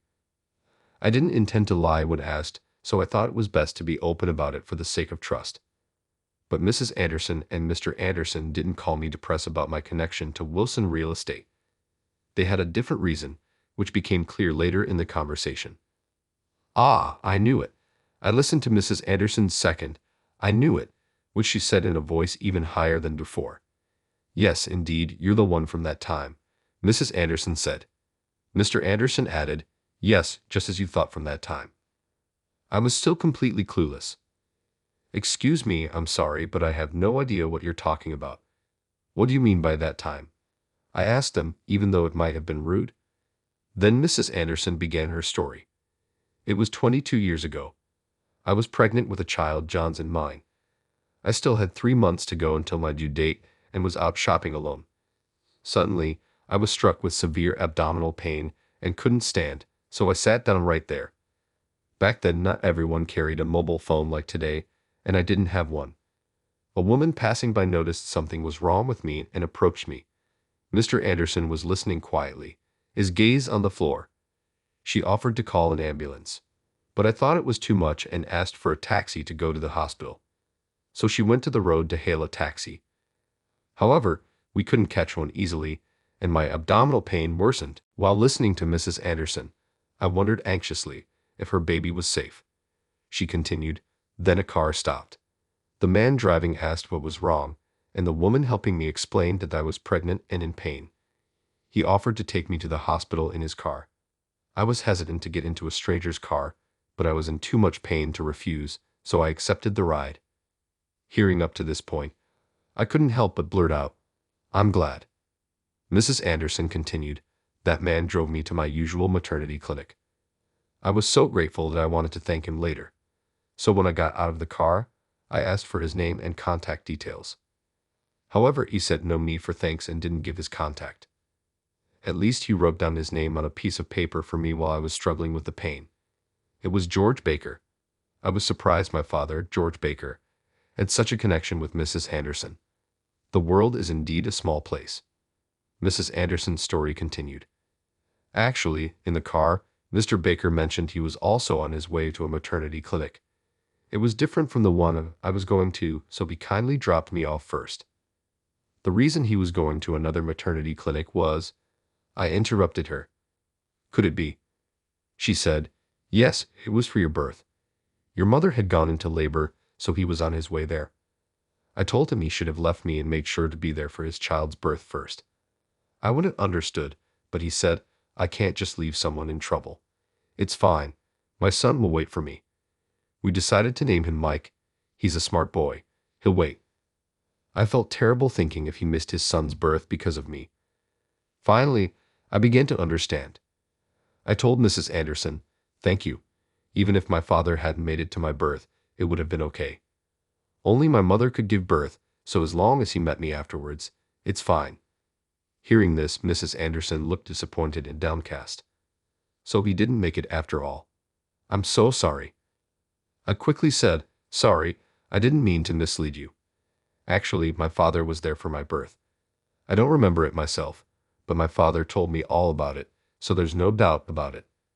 Mrs. Anderson and Mr. Anderson's expressions brightened, and they both exclaimed, that's wonderful. Mrs. Anderson added, we were always curious if Mr. Baker made it to the birth. We knew there was another child born in the neighborhood on the same day, so I thought maybe one day we'd meet little Mike at a playground or something, but we never did. Mrs. Anderson said this and looked sad. I said, Mrs. Anderson, you gave birth on that day too, didn't you? That means you have a child the same age as me. I realized something was off. Mrs. Anderson tried to speak, then covered her face with a handkerchief, saying, I'm sorry. Mr. Anderson spoke instead. Our child was born but went to heaven. Whether it was because it was too early or the baby was too weak, or maybe both, nobody is to blame. Rather, it's thanks to your father, George Baker, who drove Mary to the hospital right away that our child lived for 3 months. The doctor said that if we had waited for a taxi, the baby might not have survived inside the womb. So we've always been grateful to Mr. Baker, hoping to meet him one day to express our thanks. I was speechless. I couldn't believe such a thing had happened. I'm so sorry. I didn't know, he asked insensitively. I feel terrible for being so thoughtless. Was what my father did right? Was it not because he drove the car that happened? I apologized. Mrs. Anderson, crying, said, "No, I hesitated to call an ambulance, and even if I had, we would have had to wait either way. Getting a ride from Mr. Baker was the best thing. The doctor also said so. It's thanks to him that our child could be born, even if only for a short while. We're grateful for that." Tears started flowing from my eyes too. I asked, "May I know your child's name?" "Michael," she said. "We hadn't decided on a name yet since it was still early, but hearing your father named his son Mike, we thought it was a beautiful name. My husband liked it, so we went with Michael, Mike for short."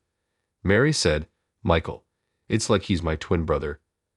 I wiped my tears and said, "So that's right."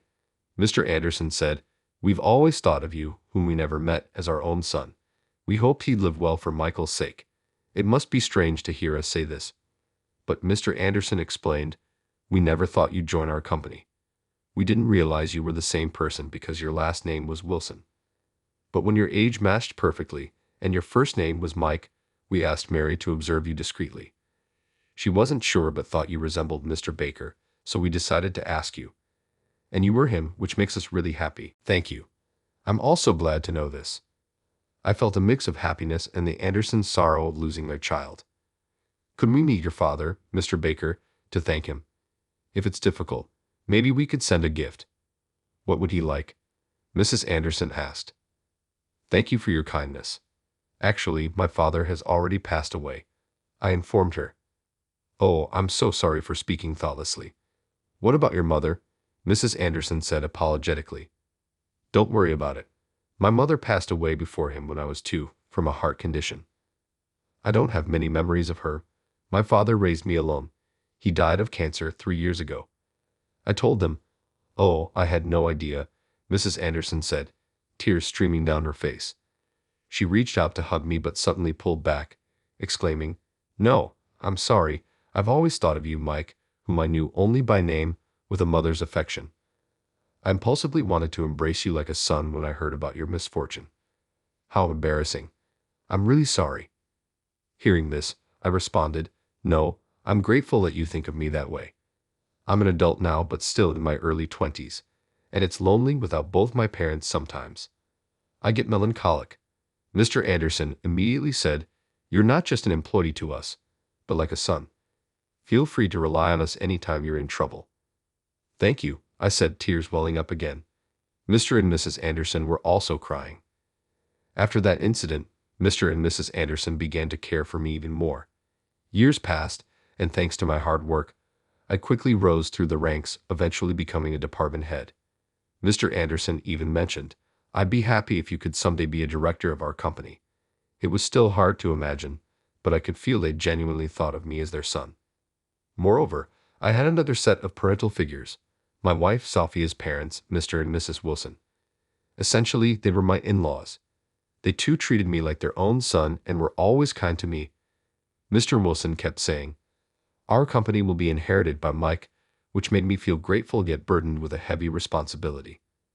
To be trusted and spoken of in such a way by both the CEO of my wife's father's company and the CEO of the company I currently work for is a testament to their confidence in me, which I find both gratifying and humbling.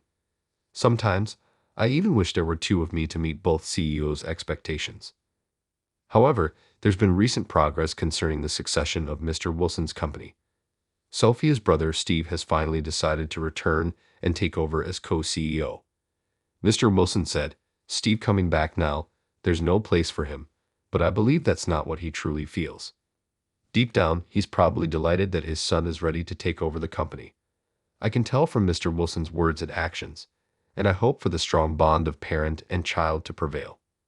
That's why I feel that Wilson Real Estate should be left to Steve to handle. Meanwhile, Sophia and I are expecting a child. Our initial encounter when Sophia helped me during a severe bout of abdominal pain in Thailand, and the connection Mrs. Anderson had with my father when she was pregnant, all these bonds have intertwined to shape who I am today. Michael, who was just a baby, and my own parents who are now in heaven make me realize that the birth of our new child isn't just our happiness, but also a reminder to share gratitude and joy with many. If it's a boy, we could use the letter M in his name, like Mark. But what about if it's a girl? As I pondered this, Sophia suggested, "How about Mary?" I replied, "That's a wonderful idea," and we both smiled, happy with the thought. Most people call me Liz or Lizzie, although my name is Elizabeth. Some even call me Betty, but I've never liked that. Mom, Dad, and my older sister, Kate, made up what you would consider an average family when I was growing up. Kate is 7 years my senior, and wow, that really made a difference. Our home has been a temple to Kate's existence since I can remember. Her first grin, her first steps, or her scrawled drawings, which Mom and Dad cherished like Picasso's, were shown on every wall. Me, I was only present. You know, I grew used to it, playing with Kate's old toys and wearing her hand-me-downs. I didn't know any better, but it wasn't terrific. I simply learned to be silent and not to raise a fuss. The pattern persisted over the years. I gave Kate her old clothing, and she got new ones. I received the things she had outgrown, and she got the newest. However, I never voiced any complaints. I simply was. High school came and went. By that time, Kate had already left home and was attending college on a scholarship. I had hoped that my parents would take more notice of me now, but they were preoccupied with Kate's college experiences, her new boyfriend, and her future. The major announcement followed. One Sunday afternoon, Kate came bursting into the home, beaming and excited. She exclaimed, "Mom, Dad, I'm getting married." It would seem as though she had just declared that she had cured cancer or something. Dad began yelling and whooping, and Mom started crying. I pondered whether anyone had recalled my presence in the room while I sat there. Kate's eyes gleamed as she faced me. "Lizzie, you'll be my bridesmaid, right?" I forced a grin as I nodded. "Sure, Kate, congratulations." I crept out of the room as they all hugged, sobbed, and laughed. They never did, and nobody noticed. The magnitude of Kate's wedding exceeded everyone's expectations. I heard my parents conversing quietly in the kitchen one evening. Dad added, "We'll have to take out a loan," in a stressed tone. "I know," Mom moaned, "but it's Kate's big day. We must not disappoint her." A knot started to grow in my gut. In order to pay for Kate's wedding, they were incurring debt. Though I knew better, I wanted to say something to emphasize how absurd this was. It didn't really matter what I thought in this house. The wedding was an extravagant event. Our parents smiled proudly at Kate's princess-like appearance. As usual, I felt invisible as I stood there in my bridesmaid dress. Following the honeymoon, Kate revealed yet another shocking revelation. She said, "I've decided to be a housewife at Sunday supper. Jack makes enough for both of us." Dad and Mom looked at each other. Despite their forced grins, I could see the fear in their eyes. The mother remarked, "That's wonderful, sweetheart, if that's what makes you happy." I felt like screaming. She wasn't even going to work now that they had taken out a loan for her wedding. However, I remained silent and pushed my food around my plate. Kate soon became pregnant, and she had twins, no less. Our folks went completely crazy. "Twins?" Dad said repeatedly, shaking his head in amazement. Can you believe it? I was able to believe it. I also couldn't believe what happened next. One evening, Mom said we ought to assist them in purchasing a home. They'll need the space with 2 babies on the way. Dad gave a nod. We may contribute to a home down payment. That pleasant location is not far away. I was unable to remain silent any longer. "Are you serious?" I spoke without thinking. "You're already in debt from the wedding, and now you want to buy them a house."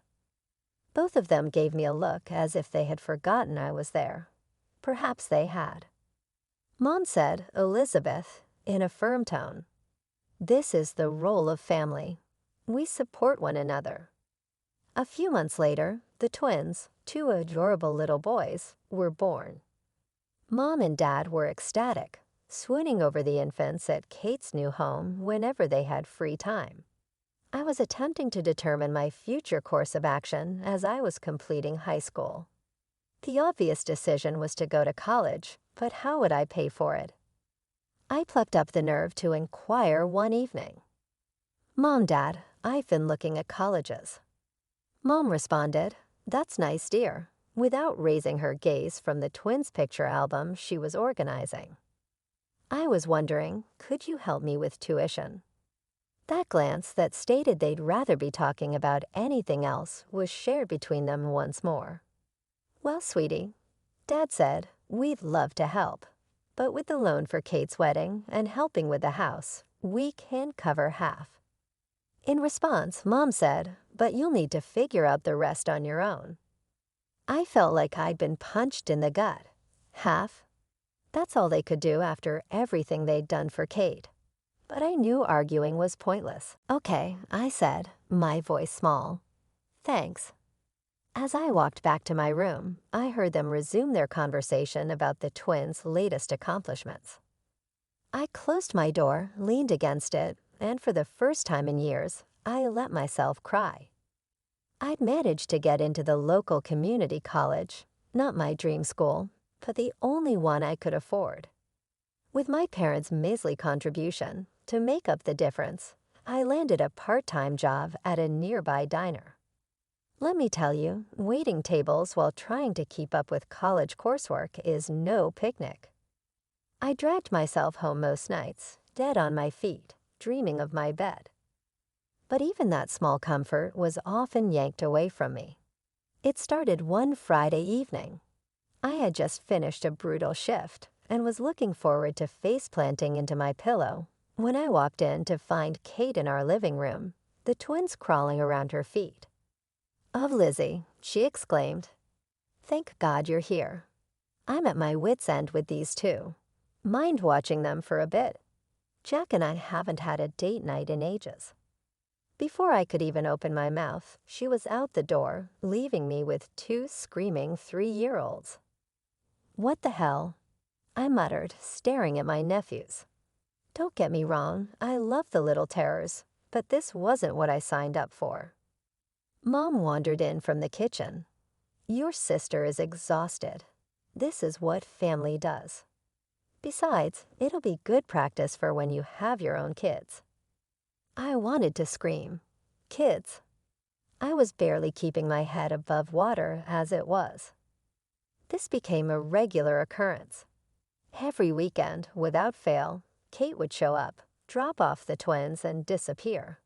Sometimes she claimed she had errands. Other times, she and Jack would go catch a movie or grab dinner. Every time, I'd end up playing babysitter. One Saturday, after a particularly hellish week of exams, I'd had enough. Kate had just breezed out the door, leaving the twins mid-tantrum. "Mom, Dad," I said, trying to keep my voice steady. "This isn't fair. I'm exhausted. I work, I study, and now I'm expected to give up my weekends too." Dad barely looked up from his newspaper. "Lizzie, your sister needs the help. You should be glad to do it. But what about what I need?" I protested. "I'm running myself ragged here." Mom sighed. "Elizabeth, don't be selfish. Kate has 2 children to look after. You don't know how hard that is." I gave up. It was clear they weren't going to listen, so I resigned myself to my fate. Classes during the week, work in the evenings, and unpaid babysitting on the weekends. Personal life. That was a joke. The closest thing I had to a social life was making small talk with customers at the diner. Dates. Forget about it. Between work, study, and the twins, I barely had time to shower, let alone meet someone. I was at my breaking point. The constant juggle of work, school, and forced babysitting had left me drained both physically and mentally. I needed a break, a real one, away from everything and everyone. So I made a decision. "Mom, Dad," I announced one evening, "I'm taking a few days off. I'm going to the beach." Their reaction surprised me. For once, they actually seemed happy for me. "That's wonderful, Lizzie," Mom exclaimed. "Where are you going?" I told them about the cheap motel I'd found online, right by the ocean. Nothing fancy, but it was all I could afford. Dad nodded approvingly. "Good for you, kiddo. You deserve a break." I almost fell over from shock. Was this really happening? Were they actually acknowledging my needs for once? The day finally came. I packed my bag, hopped on a bus, and felt the weight lifting off my shoulders with every mile that passed. When I finally arrived at the coast, I couldn't believe my luck. The motel was small and a bit run down, but the ocean view was spectacular. I dropped my bag in the room and headed straight for the beach. The salty air filled my lungs, and for the first time in months, I felt like I could breathe. I treated myself to lunch at a cute little seaside cafe, savoring every bite. No screaming kids, no homework, no customers to please, just me, my thoughts, and the sound of the waves. As the sun started to set, I headed back to the motel, already planning my evening of peaceful solitude. But as I approached my room, I heard familiar voices.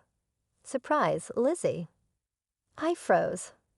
There, standing outside the room next to mine, were Mom and Kate, with the twins running circles around their legs. "What are you doing here?" I stammered, my heart sinking. "We couldn't let you be all alone on your vacation," Mom chirped, "so we decided to join you. We're right next door." I noticed their suitcases outside one of the nice rooms. Of course, they'd splurged on themselves while I was in the budget option. Before I could process what was happening, Kate was pushing the twins towards me. "The boys have been dying to see the ocean. You don't mind watching them for a bit, do you?" "I want to take a walk on the beach." "And I need to run to the store," Mom added. "We'll be back soon." Just like that, they were gone, leaving me standing there with two overexcited 3-year-olds tugging at my hands. What followed was the worst vacation of my life. The twins were out of control, tearing around my small room like tornadoes. They ripped the curtains, broke glasses, and somehow managed to clog the toilet with apples.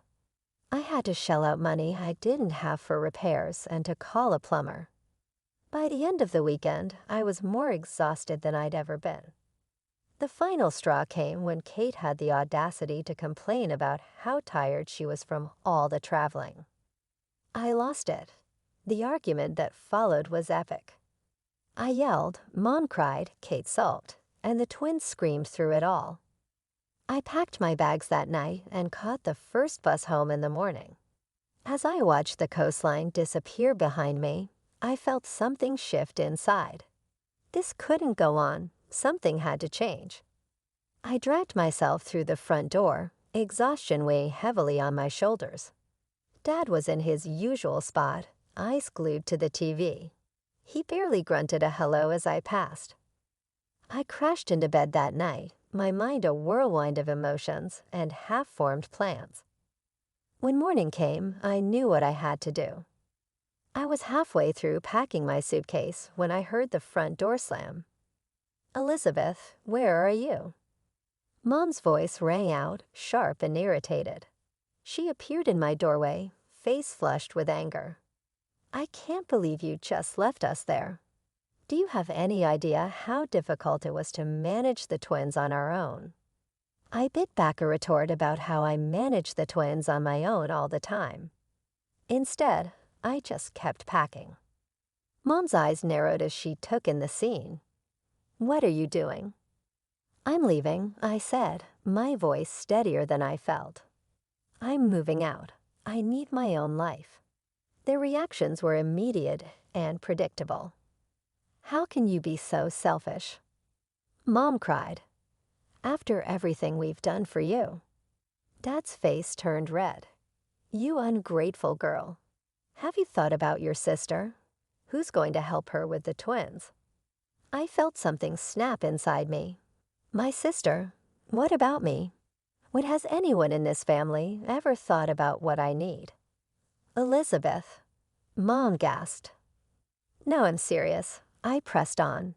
Kate has a husband. Let him help with the kids. I need to focus on my own life. You listen here, young lady, Dad growled. If you walk out that door, don't expect us to keep paying for your college. You'll be on your own. I looked at them both, these people who were supposed to love and support me unconditionally. In that moment, I realized they were strangers to me. Fine, I said, zipping up my suitcase. I'd rather be on my own than live like this. No personal life, no time for myself, just constant demands and screaming kids. I'm done. I pushed past them, dragging my suitcase down the stairs. They followed, still shouting, but I tuned them out. As I reached for the door handle, Mom made one last attempt. If you leave now, don't bother coming back. I paused, my hand on the doorknob. Then, without looking back, I opened the door and stepped out into the unknown. The next few weeks were a blur. I crashed on a classmate's couch while scrambling to find a more permanent solution. Eventually, I connected with a girl from my study group who was also looking for a roommate. We found a tiny apartment that we could just barely afford between the two of us. With my parents cutting me off financially, I had to pick up more shifts at the diner. I was working almost full-time on top of my classes. There were nights I thought I wouldn't make it, when the exhaustion was so deep I could barely think straight. But you know what? For the first time in my life, I felt free. No one was making demands on my time. No one was guilting me into babysitting or putting their needs before my own. The apartment was small. My bed was a mattress on the floor, but it was mine. I threw myself into my studies with a determination I didn't know I possessed. Every all-nighter, every missed social event, every extra shift, it was all working toward my goal, my future. Before I knew it, 2 years had passed. As I sat in the auditorium on graduation day, waiting for my name to be called, I scanned the crowd. A small part of me hoped to see a familiar face, Mom, Dad, even Kate, but the seats I'd reserved remained empty. Life after college was like stepping into a whole new world. I landed a job at a marketing firm, and suddenly I had a steady income. For the first time in years, I could breathe easy. I rented my own apartment. Nothing fancy, but it was all mine, no roommates, no family drama, just peace and quiet. And let me tell you, it was glorious. I started doing all those normal things I'd missed out on before. I went on dates, made new friends, and even had a couple of short relationships. Nothing serious, but it was fun to just be young and carefree for once. My parents were still in the picture, but barely. We talked maybe once a month, stilted conversations full of awkward silences, and thinly veiled disapproval. They were still sore about me moving out, and I wasn't exactly rushing to mend fences. Then came my 25th birthday. I had plans with friends. Nothing wild, just dinner and drinks. But a week before, I got a call from Mom. Elizabeth, she said, her voice oddly cheerful, we want you to come over for your birthday. The whole family will be there. Against my better judgment, I agreed. When I arrived at my parents' house, it was like stepping back in time. Kate and her husband were there, the twins, now 7 years old, running around like little tornadoes. Various aunts, uncles, and cousins were all smiles and hugs. Happy birthday, Lizzie. They chorused as I walked in. I plastered on a smile, accepting hugs and well wishes. Then came the gifts. Most were typical: clothes, books, gift cards. But then Mom handed me an envelope with a flourish. "This is from all of us," she said, beaming. I opened it, my stomach sinking as I saw what was inside. A ticket to a beach resort. "We're all going," Dad announced proudly. "A big family vacation. We've paid for everything." I froze. A family vacation with the twins. It was my ruined beach trip all over again. I opened my mouth to refuse, but Mom squeezed my arm, whispering harshly, "Don't you dare make a scene, not in front of everyone." So I smiled and thanked them, all the while screaming internally. The party wound down, relatives trickled out, and finally it was just us. Me, Mom, Dad, Kate, and her family. That's when I let loose. "I'm not going," I said flatly. "What?" Kate gasped. "But it's a family trip." "Exactly," I replied, "and I'm not interested in spending my vacation babysitting your kids again." Kate burst into tears. "You don't love us at all, do you? You don't care about your nephews." "I care about them just fine," I snapped. "But if I wanted kids, I'd have my own." The argument went round and round. Mom called me ungrateful. Dad looked disappointed. Kate kept crying. They all tried to guilt me, to pressure me into giving in. "Fine," I said finally, my voice tired. "I'll go." They all looked relieved, like they'd won some great victory, but they had no idea what was coming. The day of departure arrived, and I found myself at the airport, surrounded by my overly cheerful family. Kate and her husband were practically bouncing with excitement, already making plans for all the alone time they'd have while I watched the twins. "You'll have so much fun with Aunt Lizzie," Kate told the boys, winking at me. "She'll take you to the beach, build sandcastles, maybe even go snorkeling." Mom and Dad were beaming too, going on about how nice it would be for Kate to have a break. Not once did anyone ask what I wanted to do on this vacation. It was clear they all saw me as nothing more than a convenient babysitter. As we approached the check-in counter, I made my move. "Oh," I exclaimed, feigning discomfort, "I need to use the restroom." "You guys go ahead and check in. I'll meet you at the gate." They nodded, distracted by wrangling luggage and excited children. I watched them join the queue, then turned and walked briskly in the opposite direction. My heart was pounding as I approached a different check-in counter. I handed over my passport and the ticket I'd bought weeks ago, a flight to a small, peaceful island resort.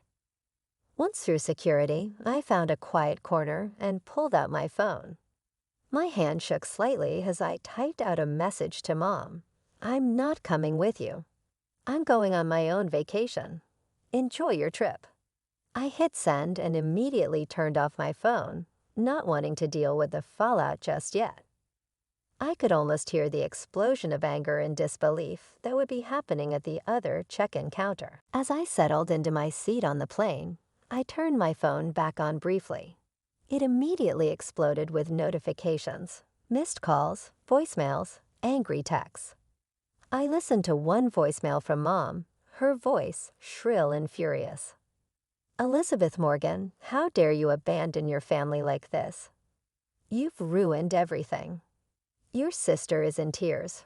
Her husband is furious. They were counting on you to watch the boys, and I had plans. You are the most selfish, ungrateful." As the plane took off, I sipped my champagne and gazed out the window. The guilt was still there, a small knot in my stomach. I knew I'd have to deal with the fallout eventually. There would be angry phone calls, tearful accusations, probably another round of being called selfish and ungrateful. But overwhelmingly, I felt free, light, like I could finally breathe. For the first time in as long as I could remember, I was going on a trip that was just for me, no obligations, no babysitting, no family drama, just me, the beach, and whatever I decided I wanted to do. As the plane touched down on the small tropical island, I felt a weight lift off my shoulders. The warm breeze that greeted me as I stepped off the plane seemed to whisper, "Welcome to freedom." I checked into my resort, a modest but charming place right on the beach. As I unpacked, curiosity got the better of me, and I turned on my phone. Instantly, it exploded with notifications. Hundreds of text messages, missed calls, and voicemails flooded in. With a mix of amusement and trepidation, I scrolled through some of the messages. "How could you do this to us, Mom? You ruined everything." "Kate, you're so selfish, Elizabeth." I couldn't resist grinning. I had, for once, put my needs before of theirs. I threw the phone in the hotel safe and switched it off once more. During the next week, I was unavailable, and that was quite the week. I went snorkeling, read novels for hours on end, relaxed on the beach, and even gave surfing a try. With no schedule, no obligations, and no yelling children, I talked to other tourists, went on a few casual dates, and remained out as late as I wanted. Only the beat of the waves and me. Too quickly, it was time to go home. I felt more relaxed, tanned, and in control than I have in years when I got back to my apartment. But my newfound tranquility was about to be disrupted by the outside world. My door was pounded on the very following day. When I opened it, I saw Mom and Kate, their faces flushed with rage. "You dare!" Mom screamed and rushed in without warning. "Are you even aware of what you did?" Kate followed, closely following. "Our whole trip was destroyed by you." The boys were inconsolable, their voices overlapping as they flung insults and accusations. They went on a rant. I was a bad sister and daughter who was ungrateful and self-centered. I owed them for both the child care I had neglected to provide and the ticket they had purchased for my vacation. For a few minutes, I let them to vent, and their comments passed over me without making any impression. Then I spoke, strongly yet quietly. "That's enough," I exclaimed, breaking through their commotion with my voice. "I owe you nothing at all, including money, daycare, and my time. I get to make my own decisions now that I'm an adult." I held out a hand as Mom opened her lips to argue. "I won't be talking about this anymore. Leave now, please. We can chat when you're prepared to show me respect and have a civil discussion." I believe it would be better if we didn't talk till then. They were stunned into silence as they gazed at me. They then hurried out after using a few more foul remarks. I exhaled deeply when the door banged behind them. It seemed right, but it wasn't simple. I changed a lot during the following 2 weeks. I relocated without informing my family of my new address after finding a new apartment in a distant area of town. I immersed myself in my profession and took up other interests, such as yoga, painting, and even learning a new language. It wasn't always simple. There were days of shame and periods of uncertainty. However, I knew I had made the correct decision each time I returned home to my quiet apartment, made plans without thinking about childcare responsibilities, or followed a new hobby just because I felt like it. I have no idea what the future will bring. Perhaps my family and I will manage to have a positive connection in the future. Perhaps not. But I do know that I will stand tall and unrepentant in the life I have chosen for myself, facing whatever comes my way.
My name is Lena.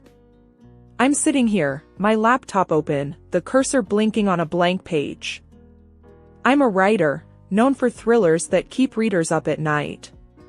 But today, I'm not writing fiction. I'm writing about me, about where I come from.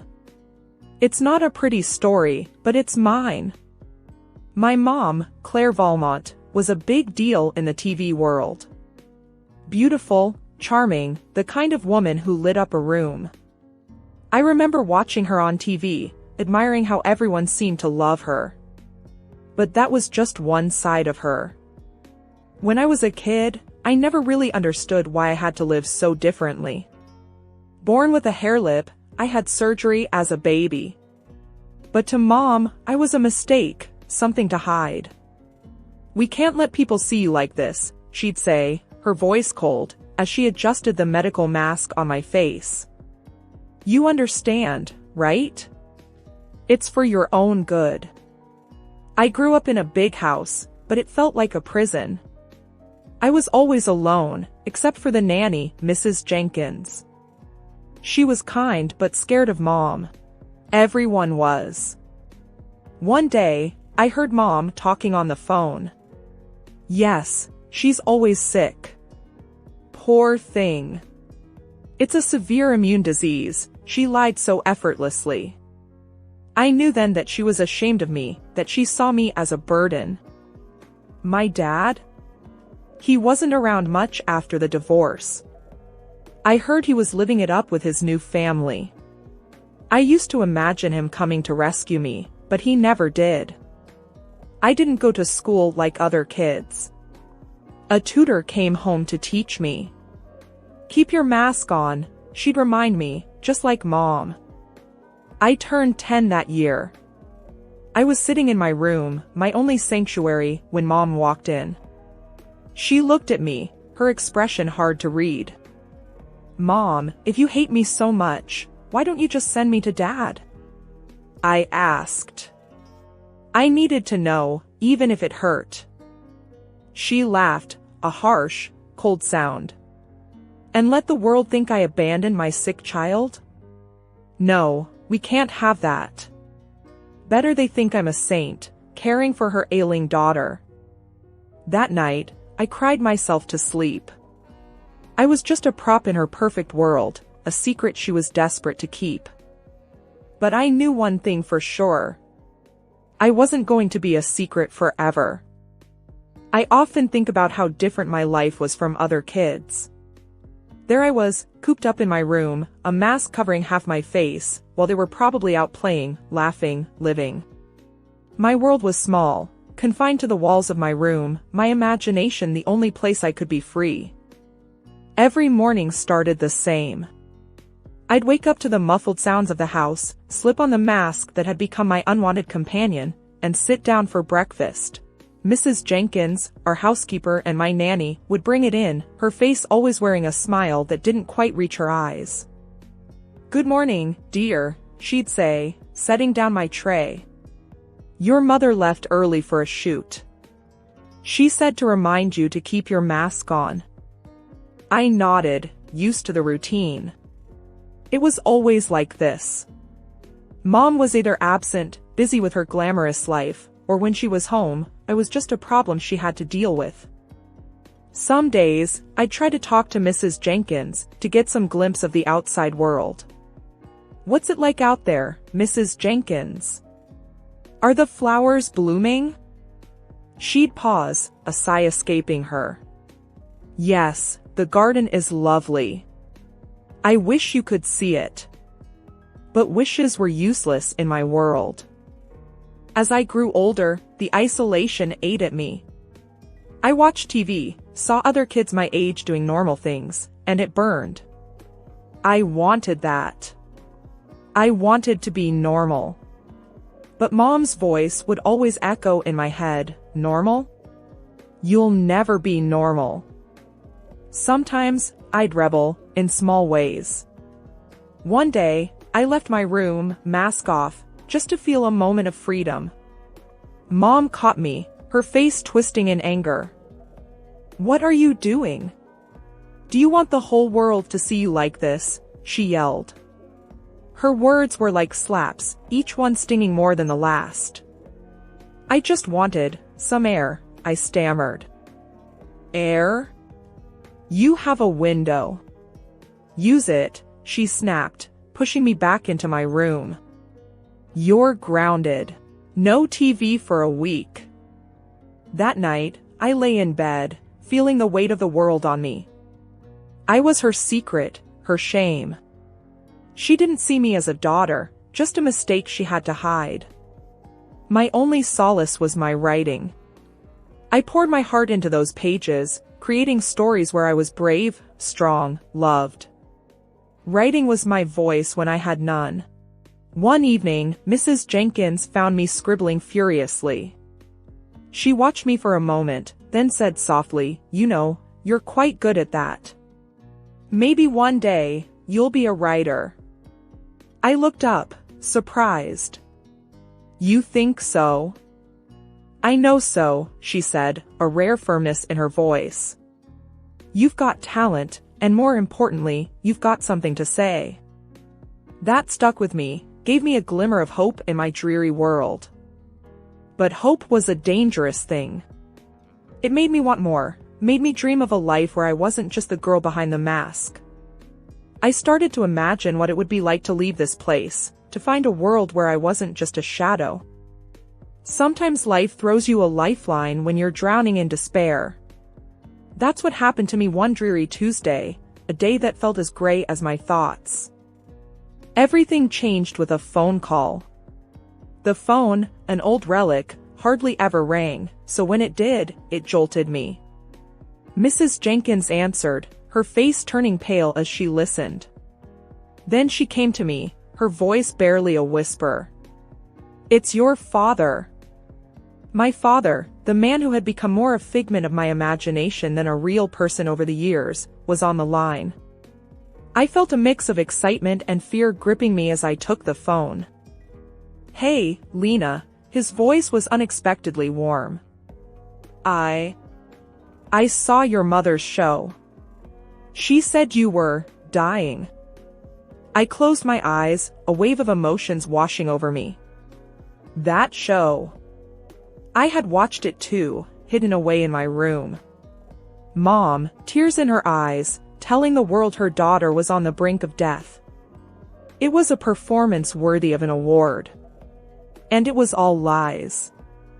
I'm not dying, Dad. I'm right here, I said, my voice a mix of anger and relief. There was a pause on the other end, heavy with unspoken words. I'm sorry for everything. I want to make things right. How about you come live with me? The offer was like a ray of sunlight in my dark world. Leave? Could I actually leave this house of lies and pretend love? Yes, I said quickly, without a second thought. I want to come. The days that followed were a whirlwind.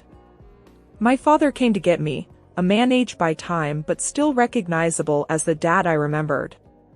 Beside him was Linda, his new wife, her smile warm and inviting. We're here for you, she said, her words simple but sincere. It felt like a promise. Mom watched from the doorway as I left, her expression unreadable. She didn't say a word, didn't try to stop me. I looked back once, hoping for something, a sign of regret maybe, but she had already turned away, retreating back into her perfect, false world. Living with Dad and Linda was like breathing fresh air after being underwater for too long. For the first time in forever, I didn't have to wear the mask. I could just be myself, though I was still figuring out who that was. One evening, as we sat around the dinner table, a concept still foreign to me, Linda asked, "What do you enjoy doing?" You know, for fun. I hesitated, unaccustomed to anyone taking an interest in me. I write, I said eventually.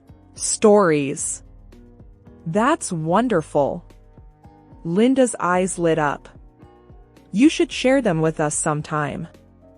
In that moment, a seed of hope was planted in my heart. Maybe, just maybe, I could find a place in this new world, a world where I was more than just a secret to be hidden away. Stepping into life with Dad and Linda was like walking into a different world, one where I felt like I belonged, like I was part of a real family, not a facade built on lies. One evening, Dad sat me down. There was a look in his eyes, a mix of concern and hope. "We've been thinking," he began cautiously, "about getting you the best care, to help you move forward." I instinctively tensed up at the mention of doctors. "I'm tired of doctors," I replied, the words coming out sharper than I intended. He nodded, understanding my apprehension. "It's not just about appearances. It's about healing, inside and out. We want you to be happy, truly happy." Linda added softly, "You've been through so much. It's time you had a chance to heal completely." Their words sank in, and I agreed to it. We found a top-notch clinic, and the surgeon there, Dr. Avery, was different from any I'd encountered. He didn't just see a patient, he saw a person. The day before the surgery, he said to me, "Remember, this isn't about changing who you are. It's about helping you see yourself in a new light." The surgery was more successful than I could have hoped. For the first time, when I looked in the mirror, I didn't feel disgust. I saw a reflection that surprised me. I even bore a resemblance to my mother, her beauty that I never thought I could share. But it wasn't just about the physical change. The real journey was the therapy that followed with Dr. Klein. It was about untangling the web of emotions and scars inside me. In one session, I found myself breaking down. "I'm just so angry," I confessed, tears streaming down my face. Angry at my mom, at the world, at myself. Dr. Klein handed me a tissue, her gaze steady. "It's okay to feel angry. But remember, you also have the power to let go of that anger, in your own time." It was a long, tough climb, but slowly, I started to feel a shift inside me.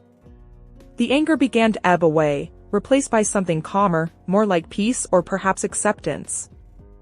As the days passed, Linda noticed the change. "You're smiling more," she remarked one evening, a note of happiness in her voice. I touched my face, almost in wonder. "Yeah, I guess I am. It feels right." For the first time in what felt like forever, I felt like the author of my own story. Not defined by my past, my scars, or my mother's shadow, but by my own strength and resilience. I started writing thrillers under a pseudonym, pouring every ounce of my tumultuous past into them. As I healed and grew, so did my stories. They became more mature, more gripping. By the time I was 28, I was a successful author, my books flying off the shelves. But despite my success, I always kept my true identity a closely guarded secret. Then, out of nowhere, the past called me. Literally. I was at home, scribbling notes for my next book, when the phone rang.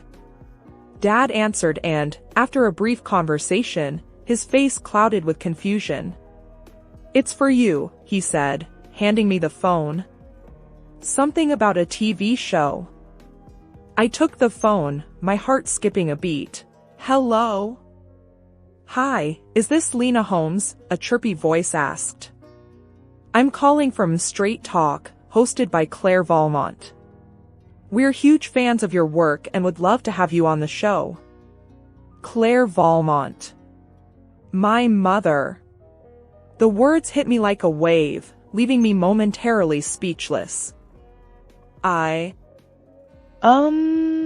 think about it," I managed to stammer out. After hanging up, I turned to Dad and Linda, who were both looking at me with concern. It was Mom's show. They want me as a guest. Linda's eyes widened. "Oh, my. Are you okay?" I nodded, a plan slowly forming in my mind. "I'm more than okay.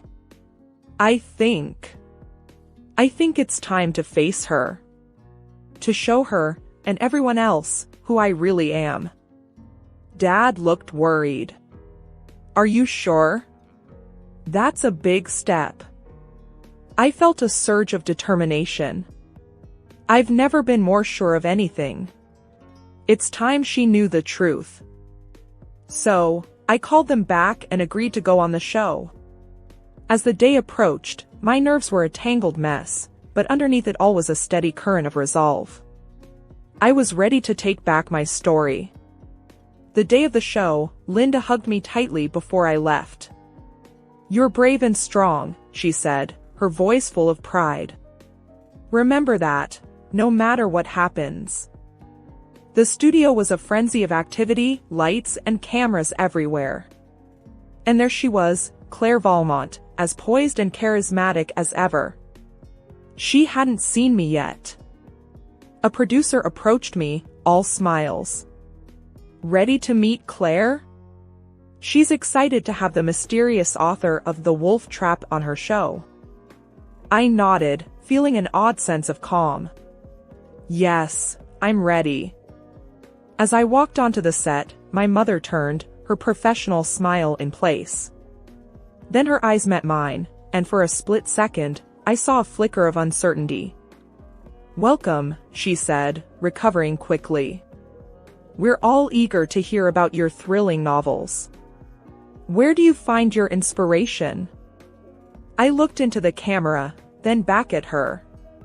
Well, I began, my voice steady. Let's just say my childhood was quite eventful. The air was thick with unspoken words, the tension palpable. This was it. My moment of truth. Sitting across from my mother on live TV, my heart was pounding, but my voice was calm. This was the moment I had been waiting for, the moment to confront the ghost of my past.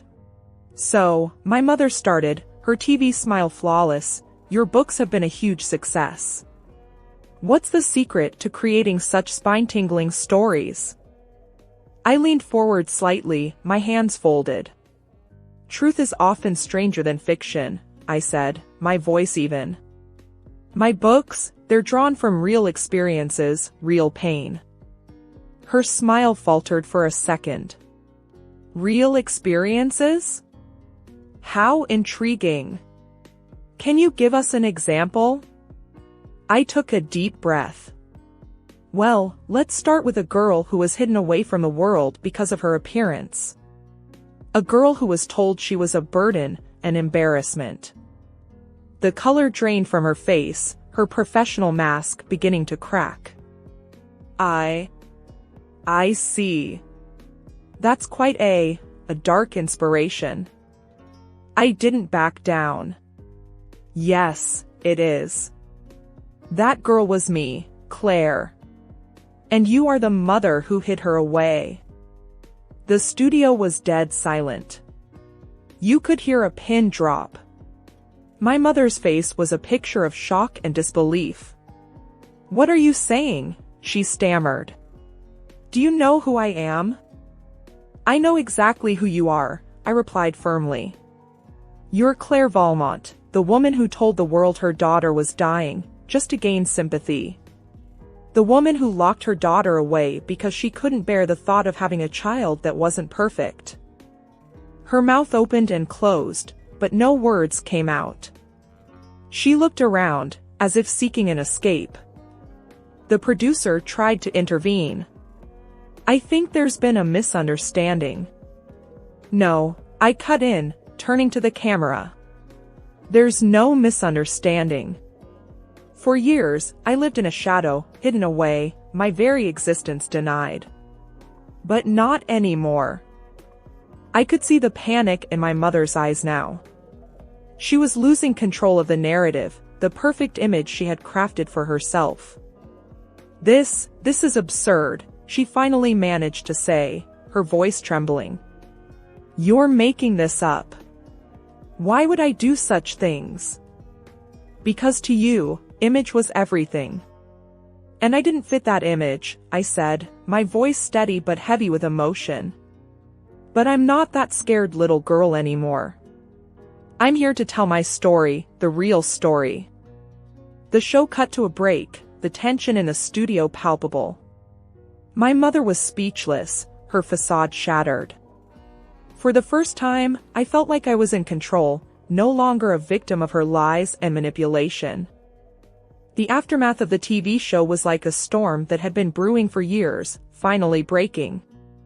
The media went into a frenzy. My phone was ringing off the hook, journalists clamoring for more of my story. And through it all, I felt a strange sense of relief. The truth was out, no longer a burden I carried alone. The next day, Dad and Linda were glued to the TV, watching the news coverage. "You've started quite the firestorm," Dad said, his voice a mix of concern and admiration. Linda nodded, her eyes on the screen. "But you did what you needed to do. We're proud of you." I sat with them, watching as my mother's once flawless image was picked apart. There were debates, discussions, people expressing shock and sympathy. Then, the phone rang.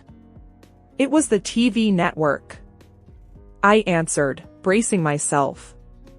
"We've never seen a reaction like this," the voice on the other end said, a bit frantic. "Your mother, she's been suspended. The show's on hold." I let out a slow breath. "I see." After hanging up, I turned to Dad and Linda. "They've suspended her. The show's on hold." Dad shook his head. "I never thought it would come to this." "I didn't either," I admitted. "But maybe now she'll understand the impact of her actions." The days that followed were a whirlwind. My story was everywhere. People were talking, not just about the scandal, but about my books, my journey. I was invited to interviews, podcasts, book signings. It was overwhelming, but in a good way. One night, Linda sat down with me, a serious look on her face. "Are you okay with all of this, Lena? It's a lot to handle." I thought about it. I am. It's like I've finally taken control of my own narrative. And maybe, just maybe, it'll help someone else out there who's going through their own struggle. As the dust settled, my mother's career took a hit. She became reclusive, shying away from the public eye. It wasn't my intention to ruin her, but I couldn't help but feel a sense of justice. Dad hugged me one evening, a bit of sadness in his eyes. "You did what you had to do. And we're here for you, no matter what." "Yeah," I said, feeling a sense of closure. It's time to move forward, to keep writing my story, but on my own terms.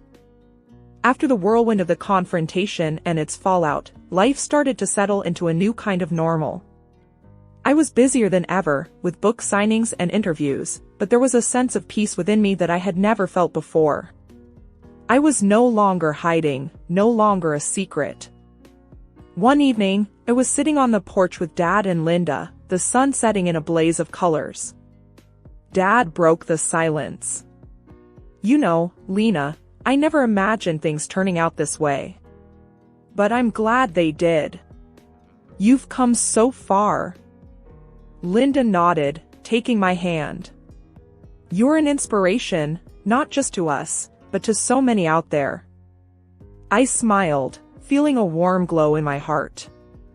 "Thanks. It feels good to finally be myself, to not be afraid of the truth." We talked about the future, about my next book.